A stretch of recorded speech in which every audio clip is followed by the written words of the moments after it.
네, 반갑습니다, 여러분. 네. 괜히 시작부터 이게 어렵다고 해서 저도 이걸 어떻게 풀지 갑자기 고민이 되는데요. 네. 여기 뭐 이제 그 외국 언론들 몇 개 추려봤는데 대충 요약하면 그거예요. 제가 최근에 한 일주일 동안 7월 달 넘어서 우리나라 지난주에 엄청나게 큰 수해로 사람들도 많이 인명 피해를 입고 그랬잖아요. 근데 7월 달 넘어서 이런 일들이 일어나는 게 우리나라만 그런 게 아니고 전 세계가 거의 다 지금 이 뭐라고 할까요? 기후 재난으로 지금 심각한 고통을 받고 있어요.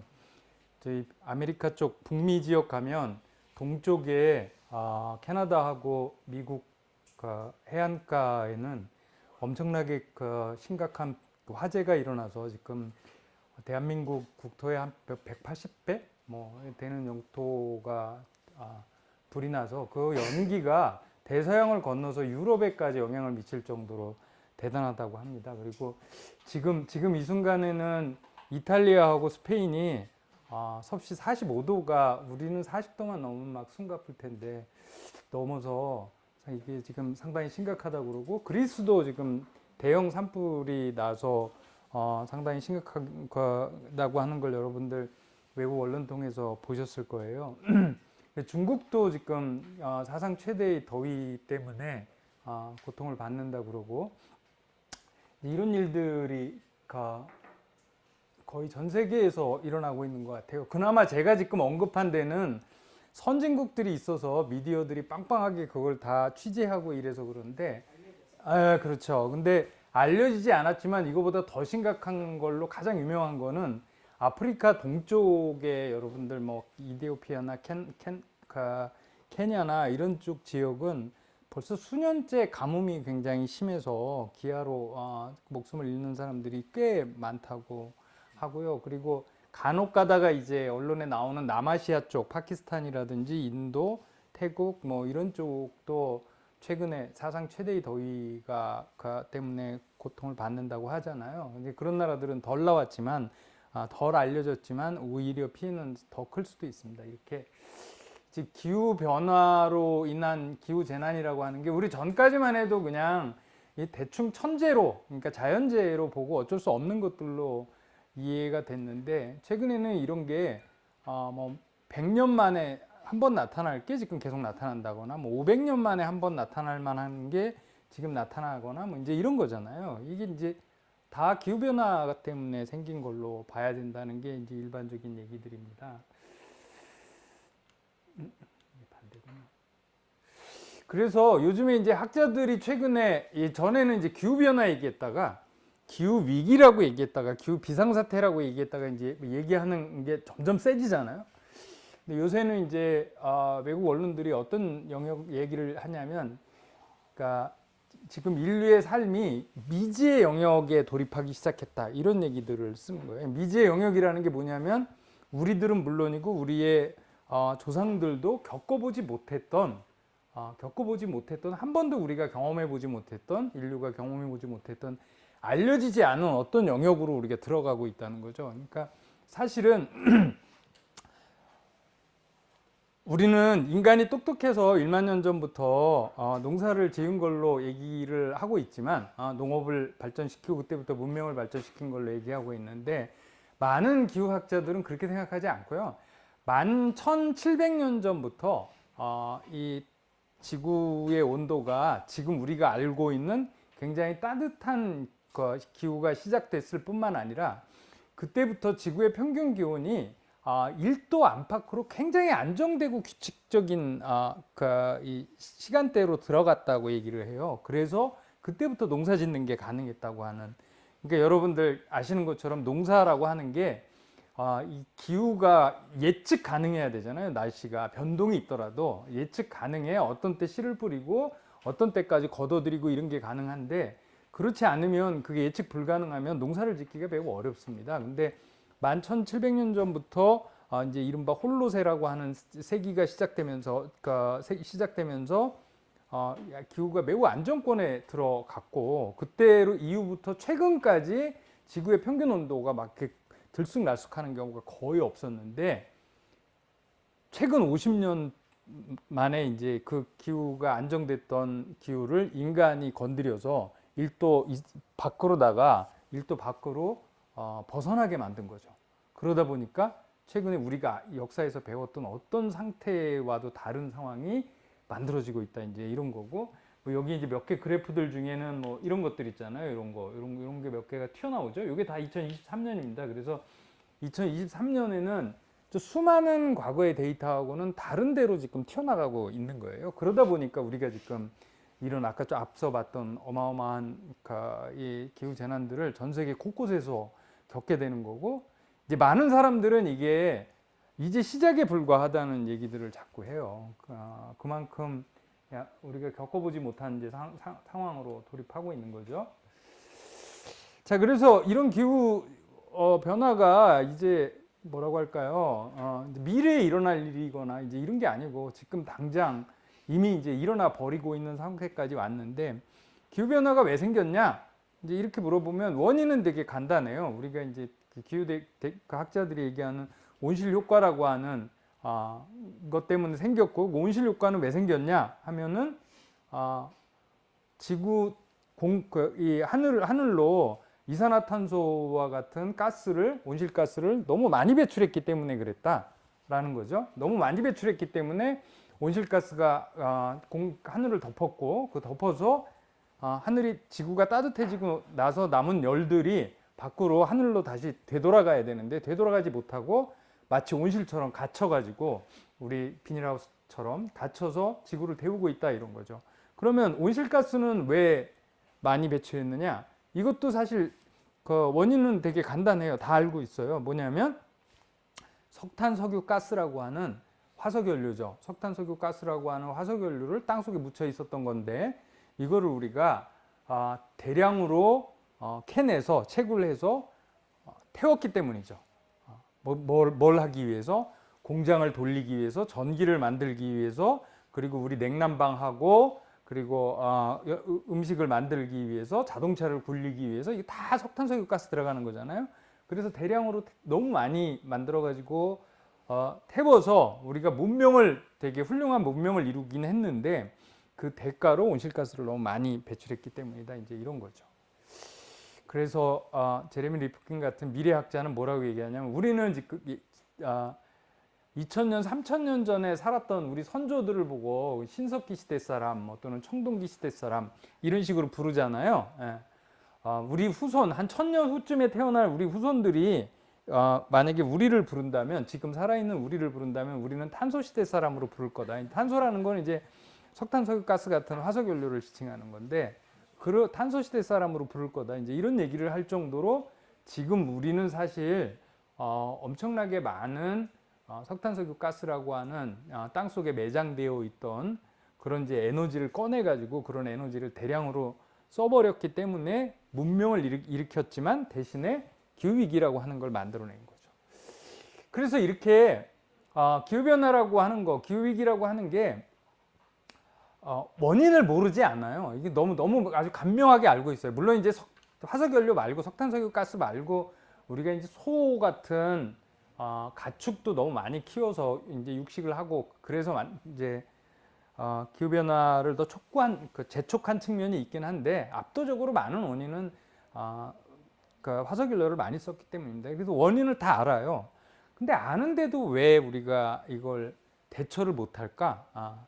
이미 30년 전에 우리 올림픽 하던 1988년에 전 세계적으로 기후 변화가 시작되고 있다는 점이 다 알려졌고, 그래서 IPCC라고 하는 국제 조직이 만들어져서 이때부터 이제 기후 변화를 모니터링하기 시작했으니까 벌써 35년이나 된 거잖아요. 올림픽 1988년에 했으니까. 근데도 아직 해결을 못했어요. 그때도 알았는데도 불구하고 그거를 봐야 되는데, 왜 그러냐면 석탄석유가스라고 하는 게 우리 지금 경제하고 산업 그리고 도시, 우리 일상생활을 떠받치는 결정적으로 중요한 요소이기 때문에, 그게 에너지이기 때문에 그래요. 여기 보시면 지금 이 퍼런 색깔로 된 거는 전 세계의 시민들을 상대로 해서 여론조사한 결과예요. 갤럽이라고 하는 여론조사 단체에서 여론조사를 하는데 뭐라고 물어보냐면 기후위기가 심각하다고 생각하십니까? 이렇게 물어본 거죠. 되게 단순한 질문인데 그러면 이게 파란색이 거의 90%에서 뭐 왔다 갔다 하고 여기 한국 있잖아요. 93%예요. 100명 중에서 93명은 기후위기 심각하다고 인정한다는 거예요. 뭐 이 정도면 거의 만장일치거든요. 국민들이 이 정도로 기후위기가 심각하다는 걸 인식하고 있으면 아마 정치인들이 이거 벌써 해결을 했어도 벌써 해결했어야 돼요. 이 정도로 국민들의 의견이 모아진 게 없을 거예요, 아마. 근데 정치인들도 해결 안 하잖아요. 그 이유는 여기 옆에 있는 이 그래프 때문에 그래요. 이 그래프는 뭐라고 물어본 거냐면 기후위기가 심각하냐고 물어본 게 아니고 기후위기가 심각하다 하더라도 경제 상황이 나쁘면 경제 먼저 해결해야 됩니까? 기후위기 먼저 해결해야 됩니까? 이렇게 물어본 거죠. 그랬더니 66.9% 거의 10명 중에 7명은 경제 문제부터 해결해야지 이렇게 나온 거죠. 경제가 설사 조금 문제가 있더라도 기후 대응을 먼저 해야 된다고 얘기하는 사람은 10명 중에서 3명이 채 되지 않았던 거죠. 근데 여러분들 생각해 보시면 경제가 좋았던 적이 그렇게 생각보다 많지 않아요. 올해 별로 안 좋거든요. 1.4% 성장한다 그러니까 뭐 최근 23년 중에서 한 3번째로 나쁜 성적이에요. 그러면 올해 경제 나쁜 거죠. 작년에는 물가 너무 많이 올라가지고 경제가 별로 안 좋았죠. 뭐 재작년에는 또 부동산 거품 때문에 체감 경기가 안 좋았고 그전 해에는 코로나19 터졌으니까 안 좋았잖아요. 그럼 4년 내내 경제는 시민들 입장에서는 별로 좋지 않았던 거거든요. 그러면 4년 동안은 기후위기 해결이 안 돼도 좋다고 시민들이 생각한다는 뜻이죠. 이 따르게 해석하면. 이런 식으로 되면 기후위기를 언제 해결하냐고요. 어떤 분은 그러더라고요. 경제는 먹고 사는 문제지만 기후위기는 죽고 사는 문제라서 기본적으로 죽고 사는 문제 먼저 해결해야 되는 거 아니냐 싶지만 죽고 사는 문제는 내일 죽고 사는 문제고 먹고 사는 문제는 오늘 먹고 살아야 되는 문제라서 이 먹고 사는 문제 먼저 해결하는 쪽으로 사람들이 간다는 거예요. 그러면 이제 우리가 이렇게 질문을 해볼 수 있는 거죠. 이게 경제 문제하고 기후 위기에 대처하는 그걸 둘 중에 하나를 선택해야만 하나?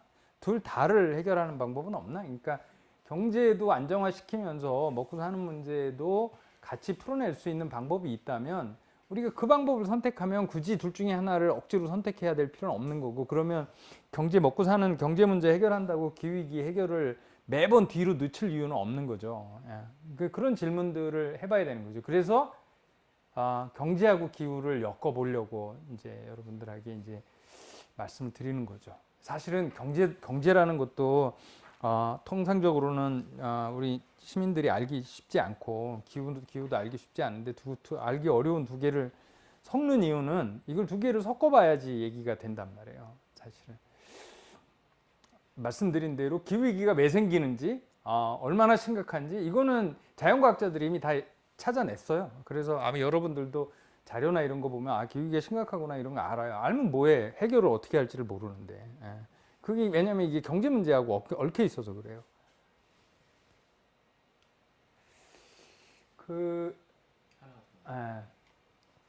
그러면 경제 전문가들이나 경제학자들이 기후위기에 대해서 대응을 안 했냐고 하면 대응을 했어요. 대응을 했고 그거 대응한 지도 벌써 1970년대부터 했으니까 굉장히 오래됐는데 이제 경제하는 사람들은 이 시장에서 물건을 팔고 사고 제품을 생산하고 소비하고 이거를 이제 중심으로 놓고 보다 보니까 이게 시장에서 원래 자연은 팔려고 만든 물건이 아니잖아요. 그러니까 이게 자연의 숲이라든지 강이나 바다나 이제 우리 지금 기후와 관련돼 있는 공기나 이런 것들은 우리가 팔려고 만든 물건이 아니기 때문에 이게 경제 밖에 있는 거라고요. 그래서 이거를 경제 밖에 있는 이게 자연하고 시장 경제에서 시장에서 생산하는 상품이나 서비스하고 이걸 어떻게 연결시킬 거냐 하는 데서 이제 경제학자들은 자기네들 시장에서 파는 상품이나 서비스가 중요하니까 시장 밖에 있는 것도 거기다 가격을 매겨가지고 시장 안으로 가져와요. 그래서 이제 비교를 해보는 거죠. 뭐 이제 예를 들면 이런 거예요. 이제 요 밖에 숲이 있잖아요. 숲이 있으면 그 그린벨트 같은 그 숲을 의 가격을 매겨요. 가격을 매기는 건 되게 자기들 마음대로인데 왜냐면 원래 자연엔 가격이 없으니까 그 가격을 예를 들어서 매겼는데 그게 5천억이 된다고 쳐봐요. 근데 경제학자들은 그 숲을 싹 밀어버리고 거기 아파트를 세우면 그 아파트의 가치가 얼마나 되는지를 또 계산해요. 근데 만약에 그렇게 계산했는데 아파트를 세웠더니 그 가치가 1조쯤 나왔다고 쳐봐요. 그러면 어떻게 하는 게 답이겠어요? 경제학자들은 뭘 하라고 할까요? 예, 그 숲을 밀어버리고 그 아파트를 세우는 게 맞다고 얘기를 해요. 왜냐하면 그게 1조로 5천억보다 2배나 더 값이 나가니까. 이런 식으로 계산을 하는 거죠. 그리고 이제 우리가 자동차 타고 다니고 그 다음에 산업하고 가스 떼고 이래가지고 온실가스를 막 하늘로 배출을 해요. 그러면 배출을 못하게 하려면 그것도 마찬가지로 비슷하게 거기다가 이번에는 비용을 매기는 거죠. 그래서 막 온실가스를 1톤 배출하면 요즘에는 이제 평균 한 5만 원 정도 매기자고 얘기하는데 5만 원을 매겨. 그러면 제가 이거를 만드는데 이분은 이거를 만드는데 온실가스를 하나도 배출 안 하고 기술이 좋아서 이거를 10만 원에 만들어 가지고 팔고 저는 똑같이 10만 원에 만들어서 파는데 저는 이거를 만드는데 온실가스를 2톤 배출하잖아요. 그러면 제가 1톤당 5만 원씩 비용을 내야 되니까 10만 원의 비용이 더 들어가요. 그러면 제 이 상품은 20만 원이 될 거예요. 그죠? 그러면 이제 이분한테 밀리잖아요. 이분은 10만 원만 받고 팔고 나는 20만 원이니까 저는 이거 생산을 포기해야 돼. 왜냐하면 이문이 안 납니까? 이렇게 해서 온실가스 많이 배출하는 친구들한테 기업한테 이런 비용을 탄소세라고 하는 형태로다가 비용을 부과하면 그러면 온실가스를 덜 배출할 거 아니냐 이제 이런 식으로 얘기를 하는데 이것도 좋은 방법이긴 한데 사실 대한민국에는 온실가스에 세금을 매기는 탄소세는 아직도 도입이 안 되고 있어요. 왜? 그러면 기업들이 망한다고 이제 그러니까 기업들 로비 때문에 못 하는 거죠. 이제 스웨덴 같은 북유럽 국가는 톤당 120달러 그러니까 약 한 우리 돈으로 계산하면 한 13만 원, 4만 원 이렇게 이미 이제 세금을 매기는데 우리는 그런 세금은 없어요. 그 대신에 이제 탄소 배출권 거래제도라고 하는 되게 약한 제도 정도가 있고요. 그래서 사실은 잘 작동이 안 되고 있어요. 예, 이걸로 기후위기를 막는 게 세금을 매긴다든지 이래서 하는 게 사실 작동이 잘 안 되고 있고요. 경제학자들 전문가들에 의하면 기후위기를 막을 정도로 되려면 온실가스 톤당 약 200달러 정도의 세금을 매겨야 그래야 이제 화석연료를 덜 쓰게 되고 그러면 이제 온실가스를 조금 줄이는 데 도움이 될 거라고 생각하는데 전 세계적으로 한국을 포함해서 전 세계적으로 지금 온실가스에 대한 가격을 그러니까 비용을 부담하는 거는 약 2달러 정도밖에 안 된대요. 되게 환산하면. 그러니까 100배쯤 높여야 되는 거죠.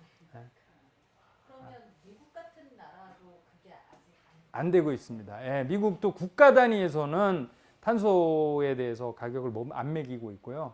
이제 캘리포니아나 일부에서 일부 매기고 있고 캐나다도 일부. 예.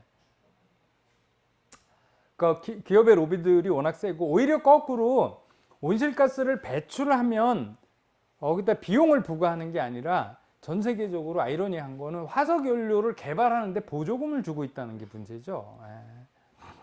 오히려. 우리도 잘 생각해 보세요. 옛날에 70년대, 80년대 석유 안 난다고 막 석유 개발하고 그러면 나라 돈 꼬르륵 쏟아 부어서라도 석유 시추하고 이런 거 이제 막 하잖아요. 그죠?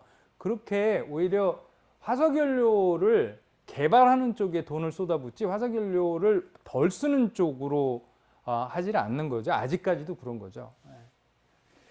근데 이제 제가 이제 소개시켜드릴 생태경제학이라고는 이렇게 생각해 볼 수도 있는 거예요. 어떻게 생각해 보냐면 아까 저는 시장경제 이게 이제 경제 전문가들은 시장경제가 익숙하니까 시장경제를 중심에 딱 세우고 거기에 자연을 끌어들이는 방식인데 거꾸로 해볼 수도 있는 거예요. 어떻게 해볼 수도 있냐면 자연이라고 하는 거, 자연 세계라고 하는 걸 기본으로 두고 시장 경제도 사실은 인간의 사회도 마찬가지죠. 자연의 일부잖아요.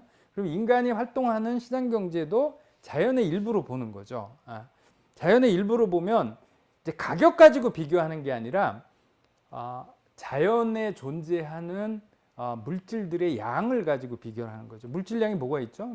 모든 자연물들에는 무게가 있는 거잖아요. 그러니까 우리가 땅 속에서 석유로나 석탄을 캐면 그 중량이 뭐 몇 킬로그램이든 몇 톤이든 있는 거고, 우리가 대기 중으로 온실가스를 배출하면 배출된 톤이 있고, 뭐 그걸 비중으로 따지든 무게로 따지든 농도로 따지든 뭐 이런 것들이 있어요. 그래서 우리는 지금 기후 변화를 측정할 때, 기후가 얼마나 위험한 상태인지를 측정할 때 배출되는 온실가스 가격이 얼마인지를 가지고 따지는 게 아니고, 대기 중에 올라간 이산화탄소의 농도가 지금 얼마인지, ppm이라는 단위를 쓰는데 350 ppm이 넘으면, 농도가 넘으면 위험하다고 그래요. 그래서 이제 1차 저지선으로 350 ppm을 기후 과학자들이 정해 놓은 건데, 이거 이미 1988년에 넘었고 지금은 이제 420 ppm을 넘고 있는데, 이렇게 이제 물질량을 가지고 따져 보는 거죠. 돈을 가지고 따지는 게 아니고. 그리고 우리 경제가 얼마나 뭐라고 할까요? 이 자연의 큰 희생을 요구하는지도 우리가 경제 안노드로에다가 쓴 원료의 양이라든지, 그 다음에 경제에서 활동하고 나서 버린 쓰레기나 이런 것들의 양을 가지고 따지는 거죠. 그건 돈하고 관계 있는 게 아니라고 보는 거고요. 제일 큰 우리가 자연을 중심으로, 그래서 이제 지금부터는 시장 경제를 중심으로 보는 게 아니라 자연을 중심으로 인간 경제를 보는 게 생태경제학인데요. 그러니까 자연을 중심으로 한번 쭉 풀어가 보겠습니다. 풀어가 보면 먼저 이제 제일 먼저 걸리는 게 에너지예요. 경제 전문가들은 에너지라고 하는 걸 생각보다 그렇게 중요하게 생각하지 않아요. 왜? 경제 전문가들은 다 돈으로 계산하는데, 화폐로 계산하는데, 이런 제품 하나 생산하는 데 들어가는 에너지 비용이 생각보다 비싸지가 않은 거예요. 그러니까 이런 제품 하나 생산하는데 들어가는 에너지 비용은 이 전체 비용의 한 5%에서 10% 정도 된다고 해요. 그러니까 이제 인건비보다도 싼 거고, 다른 자본 비용보다도 싸니까 생각보다 중요하게 생각 안 하는 거죠. 그러니까 왜냐하면 그 시장 경제를 다루는 사람들은 다 돈으로 계산된 가격이 제일 중요하니까, 그 가격이 높지 않으면, 상대적으로 높지 않으면 높게 평가하지 않는 거죠. 가끔씩 이제 경제하는 사람들도 에너지에 대해서 긴장을 할 때가 있죠. 작년에 우크라이나 전쟁 나면서 이제 갑자기 가스 가격이 폭등해 버리면 그리고 1970년대 이제 오일 쇼크 나가지고 석유 가격이 폭등해 버리면 갑자기 그 중요하다는 느낌이 확 오는 거죠. 그때쯤 되면 늘 그런 거죠. 우리 이제 공기가 중요한지 모르다가, 물이 중요한지 모르다가 갑자기 단수가 딱 돼버린다든지, 뭐 하늘에 미세먼지가 꽉 차버린다든지 이러면 이제 그 되게 의식하지 않았던 공기하고 물이 우리 생활에 얼마나 중요한지를 아는 것처럼 에너지도 비슷하죠. 어쨌든 그때 빼놓고는 중요하게 생각하지 않는데, 이거를 돈으로 계산하지 않고 다른 방식으로, 그러니까 자연에 존재하는 물리량으로 생각해 보면, 사실 우주 만물이 움직이는 거 있잖아요. 변하는 거. 세상에 우주 만물이 변하는 건 다 에너지가 전환되는 거예요. 사실은 에너지가 투입되고 에너지가 바뀌고 이러지 않으면 세상 우주는 꼼짝도 안 해요. 사실은 여러분 잘 아시는 것처럼 지구 밖에서 태양이 들어와서 그 태양 복사 에너지를 식물이 2% 받아서 광합성을 하기 때문에 식물들이 자라는 거잖아요. 그리고 그렇게 해서 식물들은 광합성을 해서 화학에너지 형태로 식물 안에 열매라든지 뭐 이런 것들로 저장을 해두는 거고, 동물들은 그 에너지를 당초에 태양 에너지로부터 시작됐던 에너지를 먹고 운동 에너지를 만들어내고 뭐 이런 거잖아요. 이제 동물들도 마찬가지고. 그리고 우리가 태양 복사 에너지를 태양광 패널로 잡아내 가지고 그걸 전기 에너지로 만드는 거고, 전기 에너지로 만든 거를 가지고 이렇게 전등도 켜고 열 에너지도 만들고 뭐 난방도 하고 그리고 비대에너지로 다시 바꾸고 뭐 이제 이런 거죠. 그리고 모터를 돌리면서 운동 에너지로 바꾸면 전기 자동차도 굴러가고 이런 거거든요. 그러니까 도대체 우주의 모든 것들이 에너지가 없으면 사실은 움직이지 않는 거거든요. 그래서 마치 시장 경제에서는 돈, 화폐가 상품들을 손바꿈을 해주는 매개체가 되는 것처럼 우주에서는 에너지가 마치 화폐처럼 이 사물이 변하고 이런 것들을 매개해 준다고 이제 학자들이 얘기하는 거거든요. 이렇게 에너지라고 하는 거, 그래서 에너지가 너무 중요한 거죠. 그래서 물리학자들이나 이런 자연과학자들은 사실은 물리학자들이 연구하는 거에 거의 대부분은 에너지와 관련된 걸 연구하는 거거든요. 예. 그래서 물리학자들한테는 에너지가 엄청 중요한데 경제학자들한테는 그 값이 싸다는 이유로, 왜 값이 쌀까요? 지구의 땅 속에서 엄청나게 많이 캐가지고 풍부하게 제공하기 때문에 싸진 건데, 싸다는 이유로 그 가치를 충분히 평가하지 않는 거죠. 이렇게 가격으로 평가할 때하고 원래 뭐라고 할까요? 이 자연에 존재하는 중요성으로 평가할 때 그 중요도가 약간 다르게 보여요. 그래서 생태경제학자들은 에너지를 엄청 중요하게 생각하는 거죠. 그리고 이제 우리가 경제에서 가장 기본적인 용어가 두 개가 있다면 그거는 생산과 소비가 아닐까 싶어요. 그죠? 경제는 한쪽에서는 생산해내고 또 한쪽에서는 생산한 거를 시장에서 여러분들 사가지고 쓰잖아요. 소비하잖아요. 근데 생산 그러면 무슨 생각이 듭니까? 생산 그러면 뭔가 없는 걸 공장에서 노동과 자본을 투입해서 만드는 걸로, 그죠? 그렇게 생각이 됩니다. 그리고 소비는 시장에서 물건을 사서 써서 없애버리는 거로 느낌이 들잖아요. 근데 물리학자들한테는 세상에 무에서 유가 창조될 수는 없다고 그래요. 세상 만물은 세상의 물질과 에너지는 보존되는 그 특성이 있기 때문에, 형태만 변하지 보존되기 때문에 세상 만물에서 없는 곳에서 유가 창조될 수는 없는 거예요. 그러면 생산이라고 하는 건 뭐냐면 사실은 자연으로부터 원료와 에너지를 가져와서 노동과 자본을 투입해서 그 원료를 가공하는 거죠. 형태를 바꿔서 사람들이 쓰기 좋은 형태로 바꾸는 거지, 뭔가 아무것도 없는 데서 뭔가를 만드는 게 생산은 아니라는 거고요.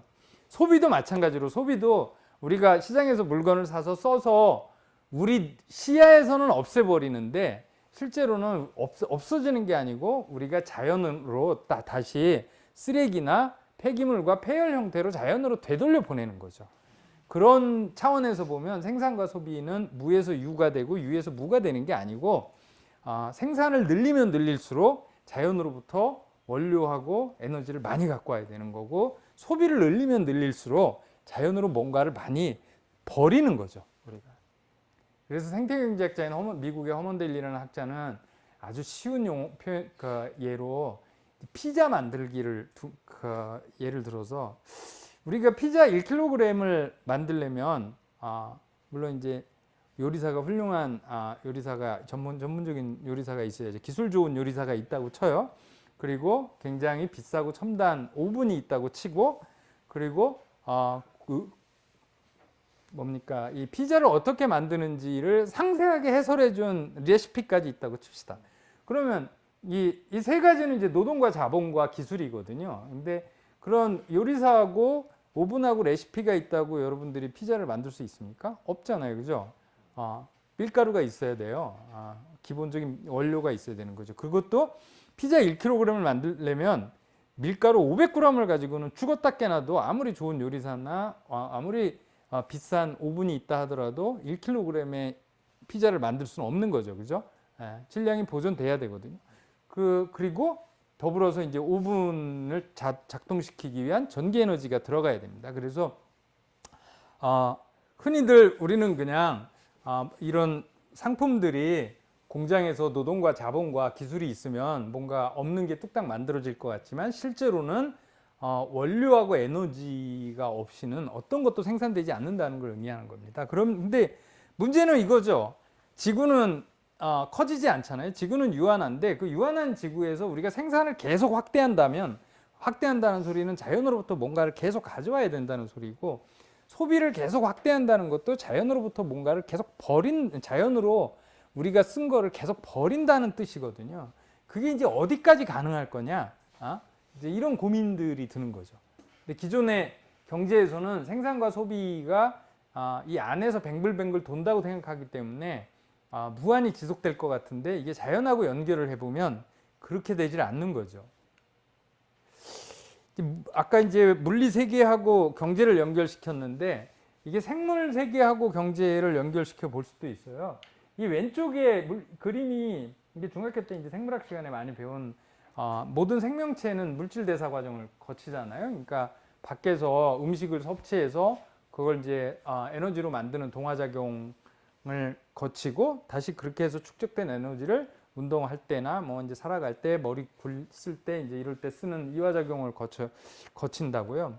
근데 경제 생산과 소비도 그림을 놓고 보면 이게 생명체의 이 물질 대사 과정하고 되게 비슷해요. 오히려 경제는 그래서 이게 기계 역학이나 이런 거보다 생물학에 가깝다고 이제 생각해 볼 수가 있는 거죠. 생명체 현상과 비슷하다고 해서 경제를 사회적 물질 대사 과정으로 봐야 되는 거 아니냐 이제 이렇게 얘기하는 사람들도 있어요. 근데 이게 시사해 주는 게 뭐가 있냐면 사람도 그렇지만 모든 생명체는 태어나서 어렸을 때는 이제 신체적으로 성장하잖아요. 성장하기 위해서는 우리가 영양분을 섭취하는 걸 아기 때보다 조금 크면 더 많이 먹고 뭐 또 청소년 되면 더 많은 영양분을 섭취해서 신체적으로 성장하잖아요. 근데 그 무한히 성장하지 않죠. 이제 한 20살쯤 되면 신체적으로는 더 이상 성장하지 않습니다. 그 후에 더 많이 먹으면 어떤 일이 일어나죠? 그렇죠. 그러니까 비만이 돼서 오히려 건강에 해로워진다고요. 그러니까 어른이 되고 나서부터는 진짜 이제 건강한 몸을 유지하려면 물론 너무 적게 먹어서 영양 결핍이 돼도 안 되지만 너무 과식을 해서 비만이 돼도 오히려 건강에 해롭기 때문에 자기 몸에 맞는 아주 일정한 정도로 균형을 잘 맞추는 게 건강에 이로운 거잖아요. 그게 일반적인 생명체들의 현상이란 말이에요. 만약에 그 경제도 그런 생명체하고 유사하다고 보면 경제도 이제 우리가 후진국일 때 이럴 때 이제 뭐 우리 생산해내는 것도 별로 없고 그럴 때는 물론 이제 의식주나 이런 것들을 더 많이 생산해서 국민들의 물질적인 삶을 풍요롭게 하는 게 필요하겠죠. 근데 마치 사람이 성인이 되면 신체적인 성장을 멈추는 것처럼 어느 정도까지 성장하면 경제도 어느 정도까지 성장하면 만족스러울까요? 3만 달러? 뭐 5만 달러? GDP 기준으로 국민소득 기준으로 우리가 3만 달러에서 3만 5천 달러를 왔다 갔다 하는데 지금 한국 정도면 만족스러울까요? 우리가? 아니면 중국이 벌써 10,000달러까지 올라왔어요. 중국 정도면 만족스러운가요? 아니면 뭐 저기 베트남 이런 데는 이제 아직도 3,000달러 뭐 이제 뭐 이렇게 왔다 갔다 하는데 그 정도는 좀 부족하겠죠. 미국이 7만 달러 정도 된다고 하는데 그럼 미국 정도면 될까요? 근데요, 이게 우리도 지금 이제 우리는 됐다, 이제 고만 성장해도 된다. 우리는 물질적으로 더 이상 더 풍요롭게 살고 싶지 않다. 이렇게 말하는 사람이 없잖아요, 한국에서도. 미국 사람 물어봐도 똑같아요. 거긴 7만 달러인데도 여전히 부족하고 내년에 1%라도 더 성장해야 된다고 전 국가가 막 그걸 위해서 노력을 경주하잖아요. 당연히 중국은 앞으로 훨씬 더 많이 성장하고 싶다고 얘기를 합니다. 희한하게 이 사람의 생명체나 모든 생명체들은 어느 정도 성장하면 이제 만족스러운 그만하면 된 정도 수준이 있는데 희한하게 경제는 그런 게 없어요. 그게 좀 이상한 거죠. 이상한 거고 만약에 경제가 생물과 같다면 더 이상 성장할 필요가 없는 신체적으로 물질적으로 더 이상 성장할 필요가 없는 어떤 만족스러운 수준이 있어야 되는데 경제 전문가들은 그런 거에 대한 얘기들을 하지 않고 있습니다. 아직까지. 그게 이제 문제죠. 근데 앞서 말씀드린 것처럼 지구가 유한한데 유한한 지구에서 무한한 물질적인 생산을 하고 물질적으로 무한히 쓰레기를 버릴 수는 없는 거잖아요. 그래서 어떤 한계점이 있을 거라고 우리가 생각해 볼 수가 있습니다. 자, 그 다음에 이제 기후 얘기로 조금 다시 돌아볼까요? TV나 이런 데서 기후하면은 제일 많이 나오는 그림이 이 두 장이에요. 그죠? 여러분들도 다큐멘터리나 이런 거 보면 이거 제일 많이 봤는데요. 근데 사실은 이 그림은 제 생각에는 별로 좋지 않은 그림 중에 하나예요. 이게 조금 뭐라고 할까? 우리들한테 잘못된 이야기를 전해줄 수가 있어요. 하나씩 볼까요? 이거는 뭐 지금 다 녹아가는 빙하 위에 아슬아슬하게 서 있는 북극곰이잖아요. 근데 지금 거의 다 녹아가는 빙하 위에 아슬아슬하게 서 있는 이 생명체가 북극곰만 있을까요? 아니거든요. 예. 여기에 서 있어야 될 게 누구죠? 우리죠, 우리. 아까 제가 그래서 초장에 지금 기후 때문에 인간들이 겪는 어려움들을 얘기했잖아요. 근데 이 그림을 보면 사람은 괜찮은데 우리가 북극곰이라는 동물이 멸종되는 걸 막기 위해서 우리가 기후 문제에 대해서 신경을 써야 되는 것처럼 얘기가 되고 있는 거죠.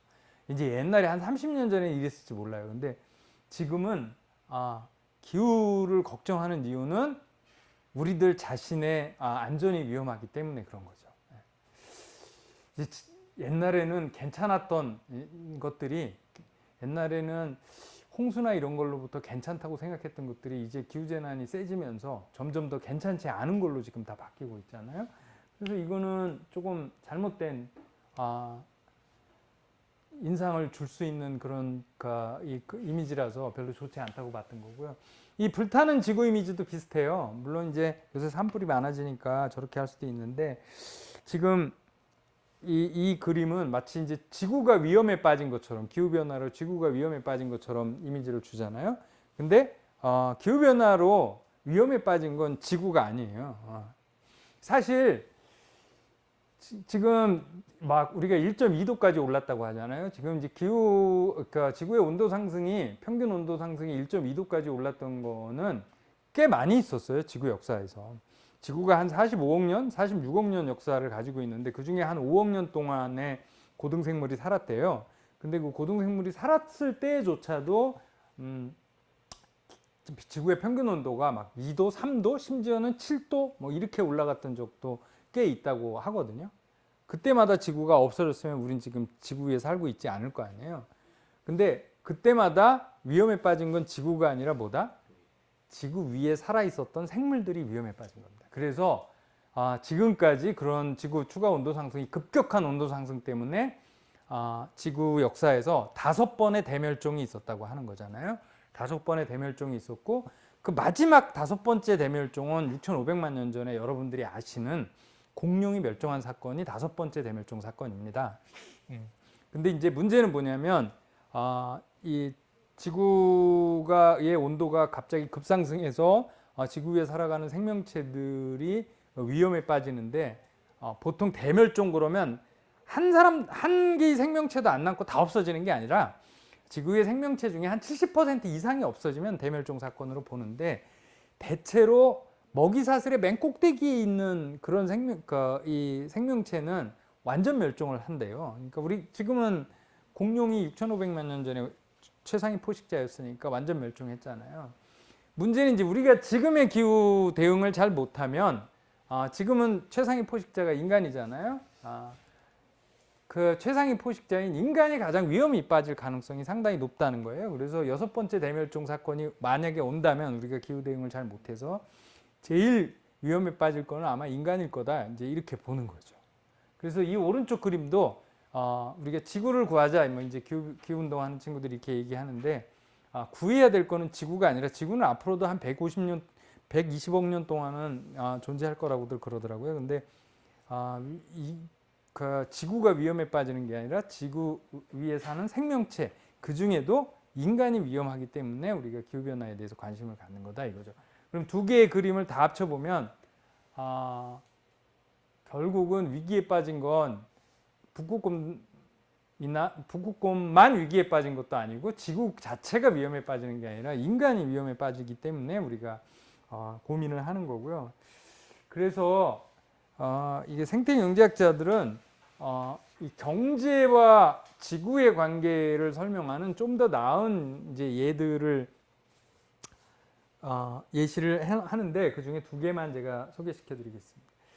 이미 뭐 우리 지금 경제개발 맨 처음에 할 때 1960년대 66년에 케네스 볼딩이라고 하는 미국의 유명한 경제학자가 이런 비유를 들었어요. 어떤 비유를 들었냐면 옛날의 경제를 카우보이 경제라고 설명했습니다. 카우보이가 이제 목장에 이제 소들 초원에다 풀어놓고 풀 먹이는 친구가 카우보이잖아요. 미국 서부 영화에서 자주 나오는. 그 카우보이들은 소를 데리고 나와서 초원에 풀어놓습니다. 그리고 그 소들이 그 초원에 있는 풀들을 다 뜯어먹으면 어떻게 하죠? 옆으로 가죠, 그죠? 그래서 풀 있는데 또 찾아서 또 이동하고 거기 또 다 뜯어먹으면 또 옆으로 또 이동하고. 왜냐면 초원은 뭐 넓고 넓으니까. 그러니까 그렇게 이동합니다. 이게 마치 최근 몇백 년 동안 서양 사람들이, 서구 사람들이 이제 유럽에서 살면서 산업혁명 일으키다가 목재가 떨어지니까 이제 아메리카 대륙으로 가고 목화나 이런 것들도 떨어지니까 저 미국에서 노예들 데려다가 키우고 그 다음에 금, 은 이런 화폐로 쓰던 게 부족하니까 남아메리카 갖고 은광에서 엄청나게 많은 그 광석들을 캐우고 이래서 이제 그 경제를 부흥시키고 산업혁명을 만들어내는 거 비슷하게 뭐 자기네가 살던 동네에서가 오염되든지 황폐해지고 그러면 딴 데로 이제 찾아가는 거죠. 그리고 이제 또 미개척지를 또 찾아서 가고 뭐 아프리카 대륙으로 가고 남아메리카 대륙으로 가고 그 다음에 뭐 호주나 이런 신대륙을 발견해서 거기서 또 뭐 금강 캐갖고 오고 이런 거죠. 그게 이제 카우보이 경제 같은 거예요. 그러니까 자기가 살던 곳이 뭔가 개발할 게 없어지거나 다 떨어지면 또 딴 데 가는 거죠. 사실은 대한민국 땅덩어리 적지만 우리도 똑같은 거죠. 뭐 이제 서울 땅이 좁아버리면 옆에 이제 산지 이제 밀어버리고 불도저로 밀어버리고 또 개발하고 그것도 좁으면 또 그 옆을 또 개발하고 뭐 이런 식으로 가는 거죠. 그걸 카우보이 경제라고 표현했는데 2차 세계대전 전 세계적으로는 2차 세계대전이 되면서 이 경제학자는 카우보이 경제는 이제 더 이상 안 된다고 얘기를 하고 이제 우주인 경제라고 하는 표현을 썼습니다. 이게 뭐냐면 2차 세계대전쯤 되면 이제 인간들이 더 이상 발견을 못한 식민지 신대륙이 없는 거잖아요. 이제 남극, 북극까지 싹 발견했어요. 이제 자기가 살던 데가 망가지면 더 신대륙으로 갈 데가 없어.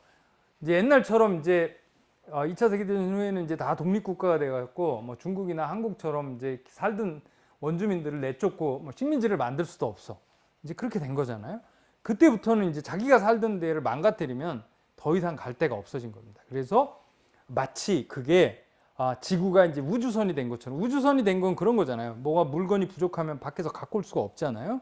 그리고 뭔가 이게 엉망이 됐다고 해서 막 밖으로 버릴 수도 없는 안에 있는 것 가지고 순환시켜서 살 수밖에 없는 경제가 됐다고 해서 그걸 우주인 경제라고 표현을 했습니다. 따라서 이제는 옛날식으로 카우보이 경제식으로 망가뜨리면 또 옮겨가고 망가뜨리면 옮겨가고 이래서는 안 되고 이제는 자기가 살고 있는 곳이 망가지지 않도록 관리를 하면서 살아야 되는 세상으로 바뀌었다고 그래서 카우보이 경제가 우주인 경제로 바뀌었다고 얘기를 합니다. 이렇게 얘기하면 이제 어떤 분들은 이제 그렇죠. 예, 이제 지구가 망가지면 화성 가서 살지 뭐 이렇게 얘기하는 분들도 꽤 계세요. 근데 많은 학자들은 뭐라고 얘기하냐면 화성에서 제일 좋은 땅보다 사하라 사막이 한 1000배쯤 좋을 거라고 얘기해요. 왜냐면 사하라 사막은 그래도 공기라도 있잖아. 예. 실제로 30여 년 전에 1991년에 미국 사람들이 이런 돔을 이 바깥하고 완전히 차단된 돔을 만들어 가지고 화성 비슷한 공간을 만들어 가지고 거기에 이제 나무 심고 이래서 완전히 그 안에서 순환하도록 만들고 거기서 사람이 살 수 있는지를 실험해 봤어. 그래서 사람을 8명을 집어넣었어. 그런데 실패해서 결국은 이제 제일 먼저 실패한 이유 중에 하나는 뭔지 아십니까? 일단 싸웠어. 18명이. 싸워서 이제, 그래서 문제가 됐는데, 그거 말고도, 이게 산소가 그 좁은 공간에서는 아무리 이게 막 나무들이나 식물을 울창하게 심어도 산소가 제대로 공급되지 않았어요. 그래가지고 거기다가 이제 에너지를 집어넣어가지고 밖에서 외부에서 집어넣어줘서 거기 살게 해줬거든요. 이게 마즈라고 하는 영화를 보셨는지 모르겠는데 마스라고 하는 맷 데이먼이 이제 화성에서 비닐하우스 같은 데서 하는 거거든요. 근데 보통은 그렇게 하면 뭐 살겠네 이렇게 생각되는데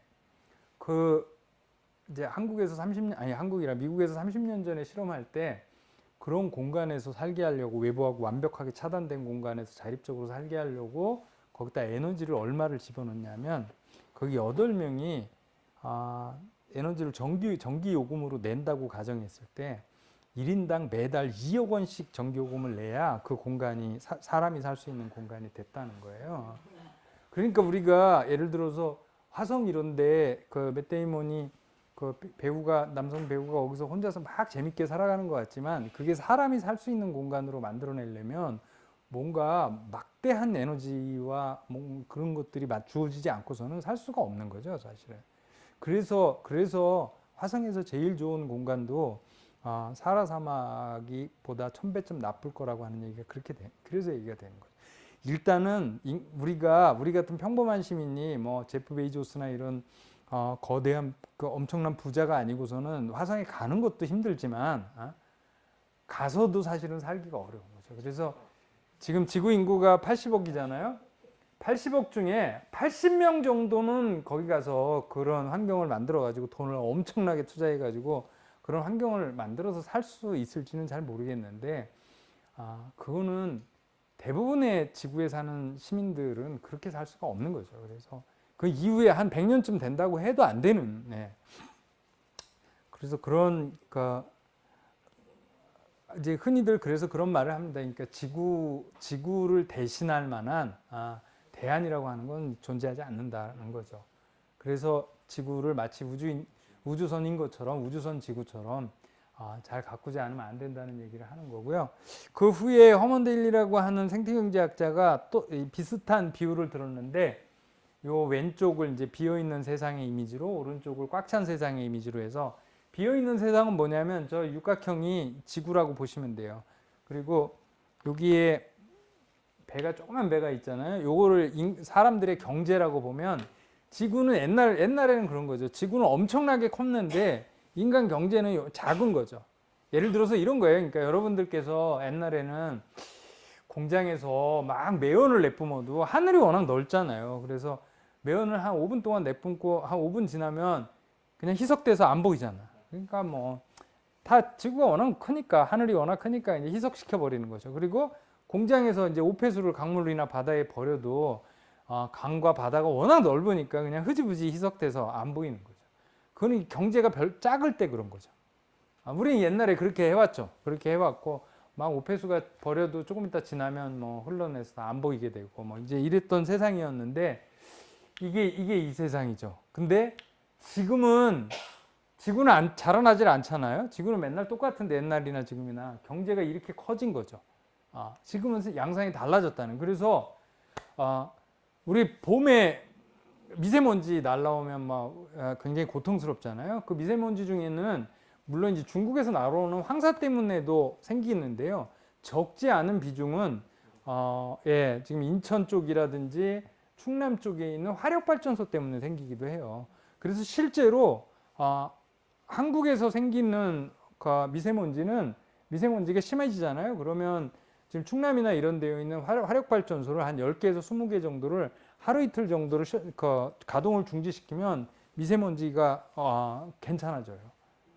지금 우리가 그럴 정도로 지금 우리가 하는 경제활동이라고 하는 게 그 정도 표가 날 정도로 사실은 이제는 하늘에 영향을 주는 겁니다. 그래서 기후변화가 생기는 거거든요. 그리고 우리가 지금 이제 엄청나게 많은 플라스틱을 쓰잖아요. 그래서 버리잖아요. 그래서 여러분들 이제 뭐 지금 이제 휴가 시즌 됐는데 또 불구하고 이렇게 와서 공부를 하고 계시지만 휴가 때 바다에 가면 가끔 가다가 서해안 이런 데 가면은 이제 중국이나 이런 데서 나오는 플라스틱 병이나 이런 것들을 볼 수가 페트병이나 이런 걸 볼 수가 있잖아요. 그렇게 되는 거예요. 이제 인간이 버린 플라스틱이 우리가 휴가 때 피서지에 가면 가끔씩 가다가 볼 수 있을 정도가 된 거죠. 이제 바다가 희석을 못 시키는 거예요. 이제 바닷속에 가라앉아 버리면 안 보이는 것처럼 그렇게 안 되는 거죠. 거기까지 온 겁니다. 그래서 옛날식으로 이 경제가 이렇게 작고 지구가 정말 무한하게 큰 것 같았던 시절은 끝난 겁니다. 이제 인간들이 경제를 이렇게 크게 만들어 왔어요. 지구는 맨날 옛날이나 지금이나 똑같은데 이게 특히 언제부터 그랬냐면 이 그림의 이 점선은 다 1950년대인데요. 1950년대부터 이런 일이 일어난 거예요. 그러니까 이거 보시면 1950년 전에는 천천히 이게 커지다가 50년이 확 커지잖아요. 다 그래, 다. 모든 게 다. 모든 게 다 확 커졌거든요. 저게 이제 중요한데, 여러분들은 이제 제가 아까 화석연료를 떼기 시작하면서 땅속에서 석탄, 석유, 가스를 너무 많이 꺼내가지고 태워버리면서 경제 발전을 시킨다고 태워버리면서 이제 기후변화가 생겼다고 말씀을 드렸는데, 그렇게 얘기하면 한 200한 30년, 뭐 40년 전에 영국에서 산업혁명 하면서 했으니까 200년 동안에 끊임없이 이렇게 조금씩 기후변화가 생겼을 거라고 생각하잖아요. 그런데 실제로는 그렇지가 않아요. 실제로는 우리가 지금 지구 평균 온도가 한 1.2도 올랐다고 하잖아요. 1.2도 올랐다고 그러면은 느낌이 없으실 거예요. 아침, 저녁, 온도 차도 한 10도 이상 차이가 나는데 1.2도가 뭐야? 뭐 이럴 텐데 1.2도라 그러면 평균이 그렇다는 거예요. 평균. 그러니까 이 평균을 다시 분해해 보면 이런 거예요. 그러니까 바다는 사실은 여러분들 바다 가보시면 알겠지만 더 나중에 뜨거워지고 나중에 식어요. 그래서 바다는 온도가 상대적으로 차분해. 그래서 1.2도가 올랐다 그러면 바다는 한 0.8도, 그리고 대신에 육지가 한 이제 1.5도 이상 이렇게 되는 거고요. 그리고 적도 지방, 이 뜨거운 적도 지방은 사실은 온도 변화가 적어.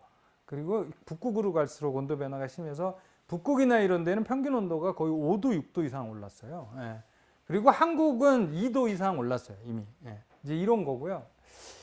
그래도 뭐 별로 안 차이 나네 이렇게 느끼실지 모르겠는데, 이게 평균 온도라고 하는 개념은 뭐냐면 아침 저녁 온도 이런 거 말고, 이게 여러분들 뭐하고 비교하시면 금방 느낌이 오시냐면 체온하고 비교하시면 돼요. 예, 여러분들 36.5도잖아 우리 저기 체온이요. 체온이 36.5도인데 1도만 올라도 좀 불안하죠, 그죠? 37.5도 됐다? 그럼 불안하죠. 네, 그 다음에 2도 올라가면 바로 여러분들 병원 가셔야 될 거예요. 네, 그렇게 생각하시면 돼요. 지구의 평균 온도가 1.2도 올랐다는 건 그런 뜻이에요. 우리의 체온이 36.5도였는데 37.7도 여기까지 간 거죠. 그러면 불안한 거죠. 만약에 우리 체온이 2도까지 올랐다? 그러면 병원 가야 되는 거죠. 그런 뜻으로 보시면 조금 더 분명해집니다. 그래서 그렇게 봐야 되는데, 지금 어쨌든 1.2도까지 올랐어요. 1.2도까지 올랐는데, 이게 200년 동안 천천히 1.2도까지 오른 게 아니라 1.2도 중에서 거의 0.8도에서 0.9도 사이는 1950년도 이후에 오른 거예요. 그리고 약 150년 동안은 그냥 고작 0.3도 오른 겁니다. 그게 왜 그러냐면, 생각해 보면 이런 거죠. 200여 년 전에 영국에서 산업혁명 할 때는 영국 한 나라에서 그것도 이제 석탄을 조금 캐서 쓰던 정도였거든요. 그러다가 1860년대 이제 이후 가면 미국하고 러시아에서 이제 석유가 발견되고 석유를 이제 캐서 쓰기 시작합니다. 그래도 그 이제 서구 일부 나라에서 특히 이제 등을 위해서 나중에 이제 20세기 들어오면서는 이제 자동차 굴리느라고 석유를 쓰는데, 주로 이제 불빛 내기 위해서 이제 썼고요. 그러다가 20세기 초반에 이제 1900년대 초반 들어가면서 중동에서 대량의 석유가 발견되고, 그걸 이제 쓰기 시작한 게 2차 세계대전 후인 거죠. 우리 이제 한국 전쟁 이후 들어가면 이제는 선진국 일부 국가뿐만 아니라 대한민국을 포함해서 전 세계 200개 국가가 다 경제 개발하겠다고 나선 거예요. 그리고 그때부터는 이제 석탄, 석유, 가스까지 이제 전 세계가 쓰기 시작하고, 그것도 중동에 있는 이제 어마어마한 석유를 유조선으로 이제 한국이나 이런데 우리는 석유 한 방울도 안 나도 엄청나게 갖다가 쓴 거잖아요, 그죠? 갖다가 쓰고 이러면서 이제 엄청나게 많은 석탄, 석유, 가스를 전 세계가 경제 개발한다고 이제 쓰기 시작하면서 이제 문제가 된 거죠. 그러면서 이런 일이 일어난 거예요. 그래서 여기 보시는 것처럼 1950년대만 해도 미국 포함해서 전 세계에 굴러가는 자동차가 4천만 대 정도 있었다는 거죠. 4천만 대만 해도 많으신 것 같잖아요. 근데 지금은 15억 대 가량 있어요. 자동차가 지구 위에 굴러가는 자동차가 15억 대고 대한민국 이 좁은 땅덩어리에서도 지금 2,500만 대 이상의 자동차가 있는 거예요. 예. 그런 정도로 사실은 바뀌었습니다. 바뀌어서 지금 요 1950년대부터 인간의 전체 경제 규모가 폭발적으로 커진 거죠.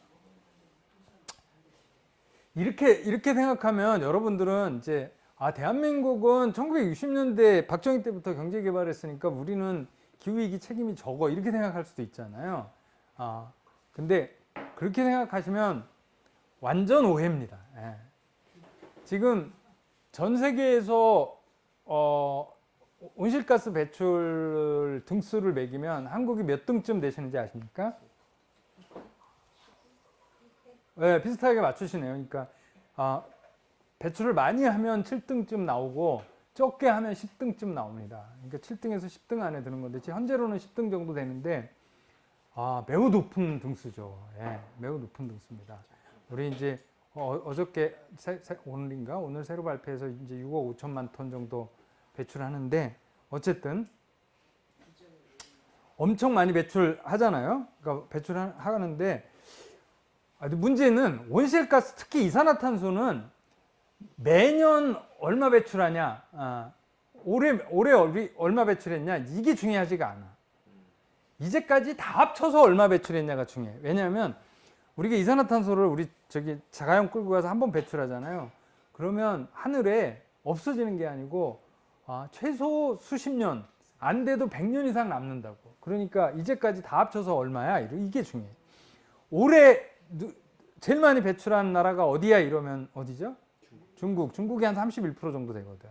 그래서 30% 정도 되는데 이제까지 다 합쳐서 누가 제일 많이 배출했어? 이러면 미국이라고. 미국 4분의 1 정도 배출했거든.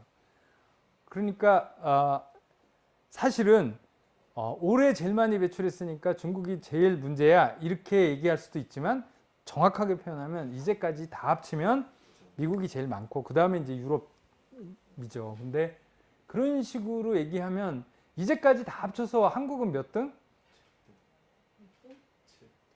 아니 우리는 조금 적어야지.